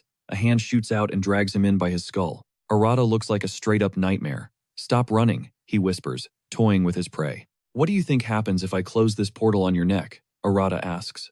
Takatora breaks down, sobbing. He knows it's game over, guillotine style. Arata prepares to seal the deal. Suddenly, Toyoe grabs Arata from behind. Don't lose yourself to the darkness, she pleads. She warns him that crossing this line will haunt him forever. Arata freezes instantly. Toyo's scream echoes in Arata's skull, triggering an instinctual snap. He slams the rift shut directly on Takatora's limb, slicing the arm clean off. Takatora howls as agony rips through him. With the threat finally neutralized, the adrenaline crash hits, and Arata hits the floor, totally spent. Just like that, the nightmare spawned by the massive rift is over. But for Takatora, his personal hell is just beginning. They drag him to the deepest dungeon. Slayer license? Shredded. He is looking at a life sentence in the dark, never to step foot on the main stage again. Meanwhile, things get weird for Arata. Regnus, the source of his power, goes complete radio silent, and worse, he can't replicate that insane burst of energy from the battle. He has got a million questions burning a hole in his mind, but no time for answers. He has a much nastier issue on his plate. Judgment Day. The Irregular Treatment Council summons him. Arata steps into the spotlight. Dojo doesn't sugarcoat it. The council creates the vibe, and they aren't ignoring his shattered commandments or that little jailbreak stunt from the underground. It is all on the record. Dojo stares him down. It is time to decide his destiny. Right next to him stands Toyo, silenced by a heavy gag. The gallery is stacked with gold slayers and council elites. Dojo outlines the terrifying reach of Arata's ability, noting it even spawned a localized magic rift. To him, that kind of unchecked rampage isn't just risky, it is a catastrophe waiting to happen that could destroy the entire Slayer order. That is why Dojo throws it to the floor. He wants the room's take. Rei doesn't hesitate. She is the first on her feet, owning the situation immediately. She claims the incident is on her head since he was under her watch, then drops a truth bomb. Without Arata, Takatora would have wiped the floor with them. Ryo jumps in to back her up. Sure, the kid might be an oddball, possibly a heretic, but he stacked bodies and cleared waves of monsters. Ryo reminds everyone he has bled in the trenches with Arata, and he knows the guy's character inside out. Takuto joins the defense, arguing they can't just blind themselves to the context. Yeah, the source of his power is a mystery, but look at the results. His fix? Put a leash on him, keep Arata under tight watch. Dojo pivots to Shion, asking if she has got any input. Shion finally breaks her silence, looking baffled. She can't get over the fact Arata was throwing hands, for zero pay. It makes her question why he even bothered becoming a slayer at all. Dojo looks ready to facepalm. That is her big contribution? He sighs, dismissing her entirely. Then, Arata takes the mic. He admits he doesn't fully get his own abilities. And yeah, he definitely lost control and went berserk, but here is the kicker. He would do it all again, in a heartbeat. That triggers the opposition. A conservative leaps up, screaming at Arata to quit playing games. This guy rants that Arata's mere existence is a joke, pointing out the absurdity of keeping a magic beast as a pet. He starts listing history's greatest hits of disasters, triggered by irregular slayers. Ryo isn't shocked. Of course, the conservatives are losing it. They are the orb fundamentalists, after all. But Dojo is tied. He has to let them vent because they pull heavy strings in the council. The rest of the conservative bloc joins the chorus, demanding Arata's head. They are labeling him a demon, calling for immediate disposal. Accusations fly like shrapnel from that side of the room. Rio blinks. They are way louder and more aggressive than normal, and Ray explains the vibe. People who didn't see Arata's heroics just see a walking, talking public safety hazard. Suddenly, a booming voice cuts through the noise coming from the conservative benches. It is Kamigari. He orders his own crew to zip it. The room gasps the head of the conservatives, silencing his own people. That is a plot twist. Kamigari lays it out cold. Yes, Arata conspired with the Navy Guildmaster to bust out of his cell. And yes, he wields some freaky, unidentified magic. However, Kamigari pivots, revealing what he witnessed. Arata using his own flesh and blood to shield civilians, even when his mana tank was bone dry. He challenges the room. If a guy who puts innocent lives above his own isn't a slayer, then who is? Kamigari tears into his comrades, reminding them they stood there useless while Takura tore the city apart. Then comes the shocker. He tells Dojo, "You want a head to roll? Take mine." He confesses that he and the guards were the ones who abandoned their posts. Right on cue, the civilians in the gallery start shouting Arata's praises. They scream at Dojo that this kid put his life on the line for them. They describe Arata fighting like a demon, defending the association while bleeding out and barely standing. They beg Dojo to recognize the real deal, declaring Arata a true slayer who fought for the people. Dojo soaks it all in the testimony, the passion. He nods.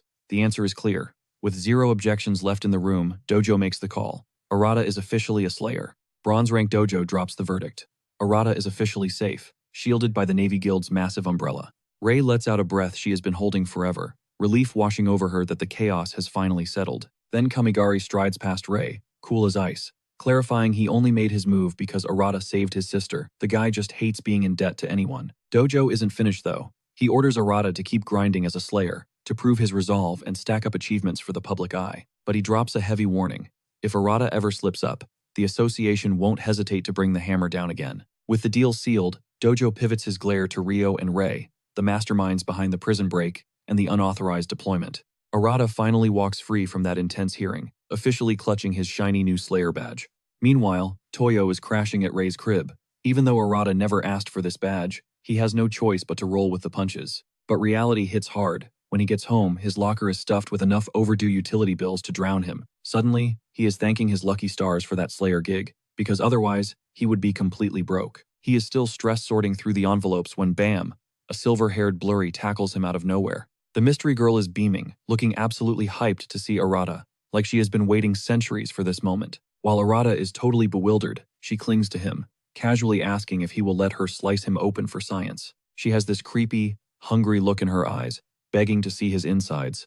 Arata absolutely freaks out. He blasts her back with his suit's energy, but that only seems to turn her on more. She whips out a full surgical kit, literally drooling, as she screams about how she can't wait to get inside him. She lunges for round 2, but before she can make contact, she gets slammed into the floor by Ray's gravity power. Thank God Ray showed up. She knew this chaos was coming. Ray leaves the girl dangling upside down, restrained. The maniac pouts, asking if Ray missed the memo from Dojo. Ray sighs, confirming she knows the drill. This is all prep work for their trip to the Research Institute tomorrow. Hearing Research Institute clicks the puzzle pieces for Arata. This psycho is Akiko, the director. Fast forward to the next day, and poor Arata is stuck in Aki's lab, getting grilled with a million questions. Aki practically loses her mind when she hears he ripped open a fissure and tapped into Regnus's power. She is obsessed with whatever biology is cooking under his skin. Arata tries to explain he is still processing the trauma and that his plans are a mess, but Aki is done listening. She says she can't hold back her curiosity anymore, and she restrains him right there, demanding raw access to his body. Arata is panicking, realizing this is a nightmare, and concludes he definitely shared too much info.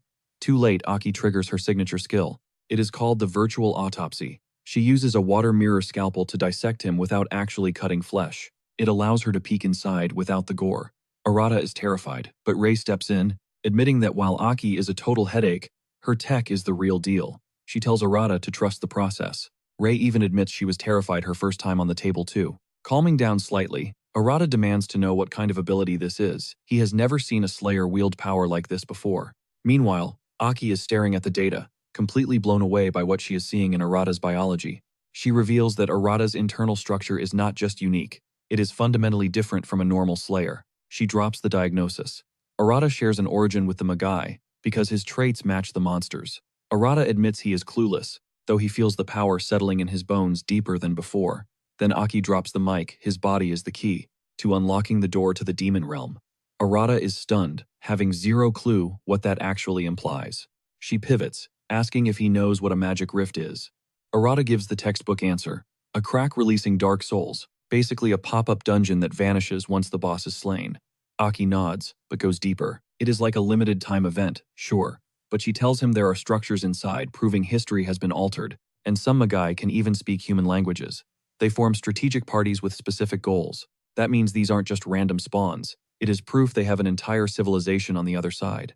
Aki explains the rift is just a hallway for dark souls traveling from the demon realm. She confesses this is all cutting-edge theory, based on hypothesis. But she believes there is a way to travel from the rift straight into the demon realm, and Arata needs to find that route.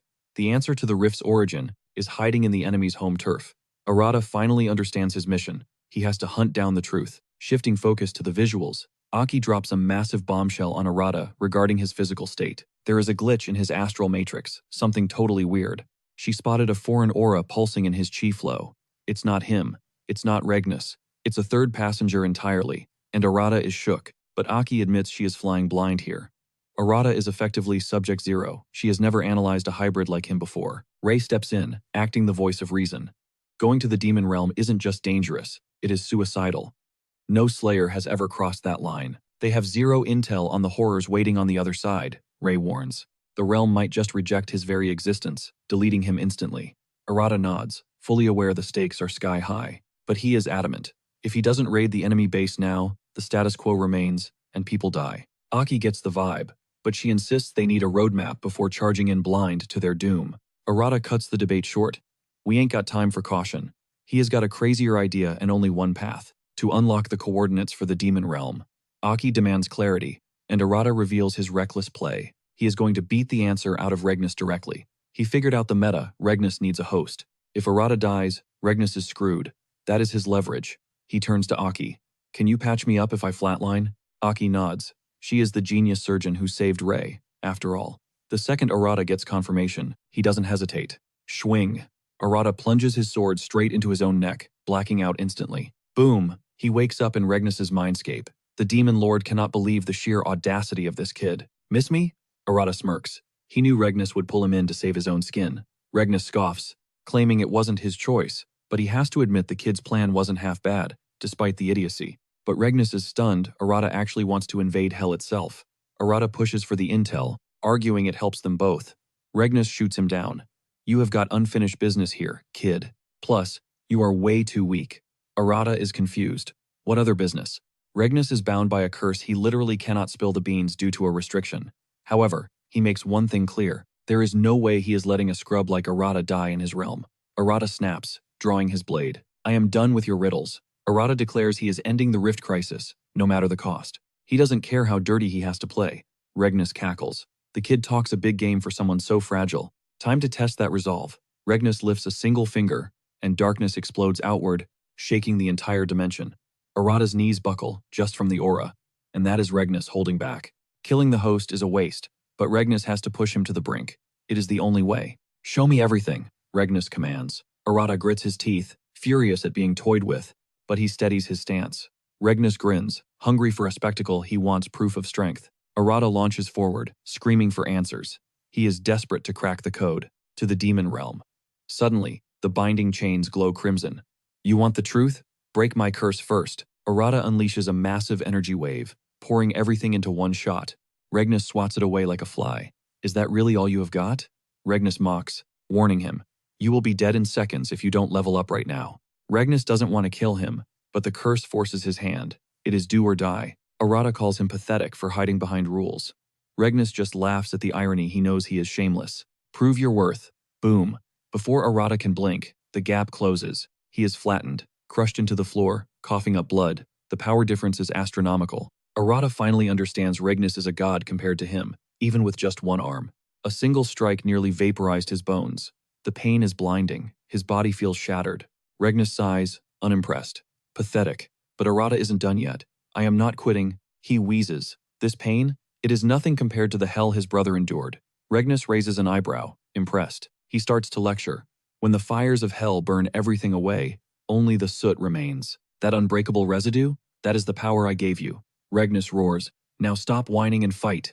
Regnus attempts to crush Arata with sheer pressure, flexing his aura, but Arata cleaves through the blast like it's nothing. Arata smirks, revealing he hacked the frequency. Since they're using the same power, he just pulled an Uno reverse card and unleashed a hellstorm of soot. Regnus tips his hat to the kid's cleverness, but immediately reminds him that anything Arata can do, he can do 10 times better. He casually swats away Arata's attacks, trash-talking the whole time, asking if the rookie's bag of tricks is already empty. Regnus goes on the offensive, launching a jagged volley of blades, forcing Arata to pop a desperate water shield for cover. The defense holds barely until one blade slips through the cracks, slicing Arata's shoulder, but that pain triggers a realization. Regnus just laughs, mocking the effort and asking if that pathetic display is really the peak of his potential. He taunts him to quit boring him, so Arata draws his blade again, though Regnus looks at him like he's watching a toddler with a plastic toy. He's convinced Arata is just flailing around, but Arata is done listening to this guy's monologue. He launches himself forward, kicking up a soot smokescreen to blind his opponent, but Regnus isn't even flinching. He thinks it's just a cheap parlor trick to catch him slipping, standing perfectly still as a barrage of weapons screams toward him. He starts lecturing Arata. That quantity doesn't beat quality, but the words die in his throat as panic sets in. Arata teleports right in his face, and while Regnus still thinks he's untouchable, he's missing the real target. It wasn't an attack on him. Arata slams his hydro-infused blade directly into the chains, binding Regnus's body. The impact shatters the shackles instantly, leaving Regnus completely shook. He never saw that coming. Just as Arata predicted, the soot powers can't nullify water, giving him the perfect elemental advantage. He realized the chains were the limiter all along. Regnus busts out laughing, realizing Arata used the flashy attacks as pure bait, just to land that one critical hit with the water. Suddenly, the soot starts surging into Arata's arm like a tidal wave. Regnus grins, telling him the training wheels are off. This is his shot to absorb every ounce of power he can handle. He leaves it up to Arata to unlock the true potential of the void. Meanwhile, back in the real world, Aki finishes knitting the tissues back together on Arata's neck, and the waiting game begins. Rei is pacing, stress levels peaking since he's been out for hours, when suddenly Arata jolts awake, screaming like he just saw a phantom. Rei dives in to check his vitals, but Arata plays it cool, claiming he's Gucci. He tries to flex that the wounds don't hurt, but before he can finish his sentence, Rei's hand connects with his face hard. Aki freezes, and Arata is left stunned by the sudden violence. Rei screams at him, furious that he keeps acting like his life is disposable. She drops the heavy truth. If he dies, AoE probably goes down with him. That hits harder than the slap. Arata realizes she's acting out of love and fear, and quickly apologizes for being reckless. Rei lays down the law. He's part of her guild now, and making her worry like that is strictly forbidden. Arata promises to be a model employee, but suddenly, the delayed pain from that slap kicks in, and he lets out a genuine scream of agony. Rei coldly reminds him that her love taps come with bonus damage. Still, Arata grins through the pain, announcing he got exactly what they needed from Regnus. Shortly after, Arata and Rei gather the Gold Slayers to drop the intel bomb he extracted from the Shadow Realm. Rio is immediately sus, questioning if they can actually trust a word that comes out of that Shadow Demon's mouth, seeing zero logic in why a monster would hand over the keys to the kingdom. Arata insists the intel is solid, and Rei steps up to defend him, admitting she doesn't know how he did it, but pointing out that Arata literally risked his neck to get this data. Takuto cuts the drama, dying to know the secret. He asks for the method, and Arata reveals the endgame. The ticket to the demon realm is locked behind the boss of an S-rank magic rift. You beat the boss, you create your own rift, and boom, you have a bridge to the other side. Takuto is mind-blown, his fascination with Arata hitting an all-time high. But Dojo's face goes pale. An S-rank rift isn't a game, it's a death sentence. He breaks it down. If an A rank equals a national army, an S rank is a walking apocalypse. History barely has any records of them, because usually, nobody survives to tell the tale. Rio runs the numbers and calls it a suicide mission, basically a fantasy. They don't even know when one will spawn. But Arata isn't backing down. Rio shuts him down, clarifying that the spawn rate isn't the problem, it's the skill gap. He looks Arata dead in the eye and tells him he wouldn't last a second against an S-rank god. Turns out, whenever an S-rank rift spawns, it's basically a death sentence, unless 2 golden slayers squad up to clear it. As for bronze and silver scrubs, their survival rate is a hard 0. But despite hearing those insane odds, Arata isn't backing down. He is dead set on storming the demon realm, no matter the cost. Arata declares, he's done living in fear of the rifts. Doju vibes with that energy, realizing it's time the slayers stop playing defense and go on the attack. Instead of sitting around waiting to get jumped by monsters, there's just one massive glitch in the plan. Arata needs to level up fast. Shion immediately drops a solution.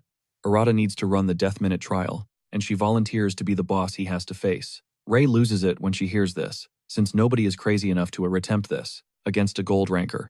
Ryo, however, keeps his cool, convinced this is the only way Arata survives the nightmare, waiting inside an S-rank rift. While the squad debates the insanity of it all, Arata is clueless about this Death Minute concept. Doju breaks it down. It's the ultimate survival gauntlet, used strictly when you need to take down a magic rift way above your pay grade. Since Arata wants to tackle an S rank, Doju figures he can handle the heat. The Death Minute trial is essentially a 60-second nightmare, where you have to stay alive against 3 high-tier slayers just to meet the bare minimum for survival. Since an S-rank rift could pop up any time, Doju insists they start prepping now, so they don't choke when the real deal happens. Even knowing the risks, Arata says, "Bring it on." They run the simulation almost immediately, and Arata gets folded in 10 seconds flat, knocked out cold, by a brutal combo from Doju, Takuto, and Shion. Later, over at the Navy Guild, Rei suits up in her training gear and gets real with Arata. He's been fighting on pure instinct, but now, she's going to teach him the real deal. She promises to drill the absolute fundamentals of combat into his skull. Instead of panicking, Arata gets totally fired up. Rei explains that the secret sauce to any skill is the mental image it needs to be crystal clear, specific, distinct, and razor sharp. She tries dumbing it down with baby talk, hoping Arata catches on, but he just looks completely blank. Once the theory lecture is wrapped, she points to a massive wall of water and orders him to fire off 10,000 basic strikes. She hints that the payoff will be huge if he nails this. Arata and Takuto square up against the wall and start blasting away. Hours grind by until the two finally hit the target number, gasping for air like fish out of water. Just when they think they're done, Rei pops back in, casually dropping that they need to do 20,000 more. She hits them with a harsh truth. The real training only starts when your body wants to quit. Hours later, they're totally spent, collapsing onto the floor, limbs feeling like lead. Suddenly, the water wall collapses, forcing Arata's survival instincts to kick in and blast the water back. Arata is shook that he could still trigger a skill purely on reflex, even when his battery was at 0%. Rei nods, impressed, explaining that split-second reaction is what separates the living from the dead. Next stop, Arata heads to the Lion Flame Guild, where Ryo warns him he's about to get cooked, admitting he went easy on him last time. With a manic grin, Ryo reveals their special training regimen: Scorching Endurance, the Inferno Hell. Arata is confused by the edgy name until the room literally bursts into flames. Ryo tells him this burning inferno is his classroom now, and he needs to relearn the basics, right here in the fire. Seeing a desk piled with books in the center, Arata realizes, this isn't a fight, it's a lecture. Ryo explains the goal here is to keep an icy composure and maintain analytical thinking while the world burns around him. He tells Arata to burn with a cool heart, while Arata is sweating buckets just trying to read a page in the oven-like heat. Every time Arata opens his mouth to complain, Ryo screams at him to shut up and lock in. Ryo keeps pushing him to let his blood boil, while his mind stays frozen. Several grueling hours later, Arata finally passes out. Ryo compliments the unconscious hero, knowing he's got nothing left to teach. He's convinced Arata has unlocked that paradoxical state of fiery calmness under extreme pressure. Waking up drenched in sweat, Arata can't believe that was the whole training session. Cut to the woods, one day before the Death Minute rematch, where Arata is grinding alone. Meanwhile, a mysterious silhouette lurks in the background, clocking his every move. The very next morning, Arata pulls up to the testing grounds. Dojo drops the ultimatum: fail this, and he can kiss the S-rank escort mission goodbye. No pressure, right? The retest timer starts, and Arata doesn't hesitate. He blitzes the trio instantly. He dashes straight into the fray. He knows he got wrecked in seconds last time, but today, he's locked in and ready to empty the tank. Boom! He detonates a massive soot cloud, killing their visibility. Takuto immediately clocks the strategy. Arata is forcing a chaotic close-quarters mess so they can't risk friendly fire. Takuto blasts a clearing shot, but he realizes too late it's a bait and switch. Takuto lands straight into a mud trap, and honestly, he's kind of impressed. Dojo, however, goes full aggro, launching the same killer move as before to shut Arata down. Big mistake. Arata read the files. He anticipates the attack and parries it effortlessly this time. Dojo's jaw hits the floor. It's terrifying how fast Arata downloads combat data and adapts to the flow. Arata goes aerial. Shion thinks he's a sitting duck and unleashes a lightning wave to fry him out of the sky, resulting in a massive explosion. But when the smoke fades, they realize they just roasted a decoy, not the real deal. Arata is still sky high, cycling through every lesson they drilled into his head. Target locked. Arata triggers burst cannon, raining down a hellstorm of soot on the squad. Takuto respects the hustle, but he's done playing nice. The trio syncs up for a devastating counter volley, causing a catastrophic impact. We just crossed the 40-second mark of the exam, and Rio thinks this is a huge level up, though technically still a fail. But then the dust settles, and everyone freezes. No body, no charred remains, just a tearing rift shimmering in midair where Arata should be. Before they can process the glitch, Arata teleports right behind them.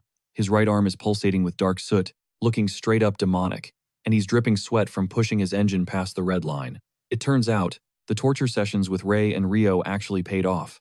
Just as he takes a breath, the trio jumps him all at once, going for the finisher. Too slow. Arata phases through another rift like a ghost. Dojo is losing his mind. The kid didn't just learn a new move. He integrated it mid-fight. That's insane combat IQ. Shion admits it. Arata's growth curve is vertical. Even Takuto has to give props, saying he's shocked this rookie is juggling them like toddlers. Suddenly, 10 minutes have melted away, and they are still throwing hands. Rei is grinning because the squad actually looks like they're enjoying the chaos. Finally, 32 minutes in, Arata hits the dirt. Dojo calls it, he passed with absolute style. Dojo admits it's been ages since they had a thrill like that, and Arata gave them a real fight. Arata responds with a weak fist bump, just hyped that he's officially punching his ticket to the demon realm. Shion kills the vibe, warning him to stay sharp because relaxing gets you killed. Suddenly, that weird, shadow figure from yesterday materializes right on Arata's shoulder. The room goes silent, because nobody knows what this thing is. Rio shrugs at this point. Arata's bag of tricks is bottomless. Cut to the Slayer Research Institute. Aki jogs his memory about that foreign residue stuck inside him. She drops the bomb. The shadow blob is the residue, given form by Arata's own power.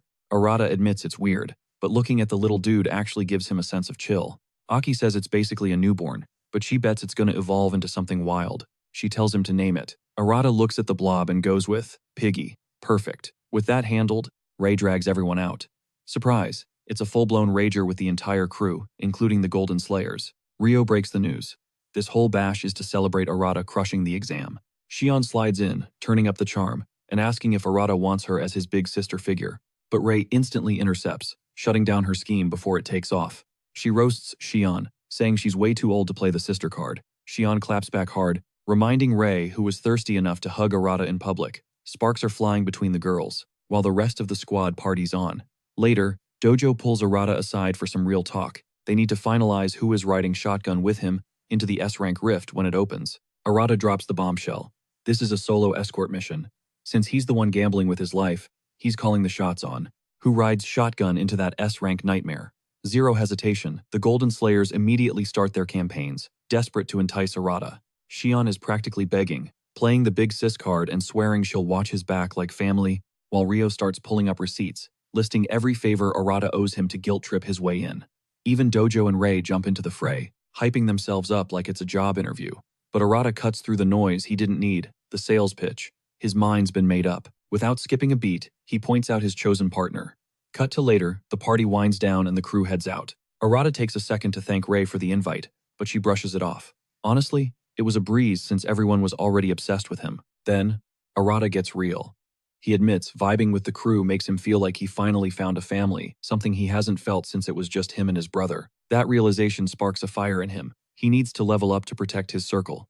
But the sentimental moment crashes when Arata has to tap Rei on the shoulder and point out she's walking the complete opposite way. Classic Rei. Girls' navigation skills are absolute zero, so nobody's surprised. With the test officially crushed, the squad spends the next few weeks on standby, waiting for that elusive S-rank gate to spawn. But while they wait, the plot thickens in Takatora's cell.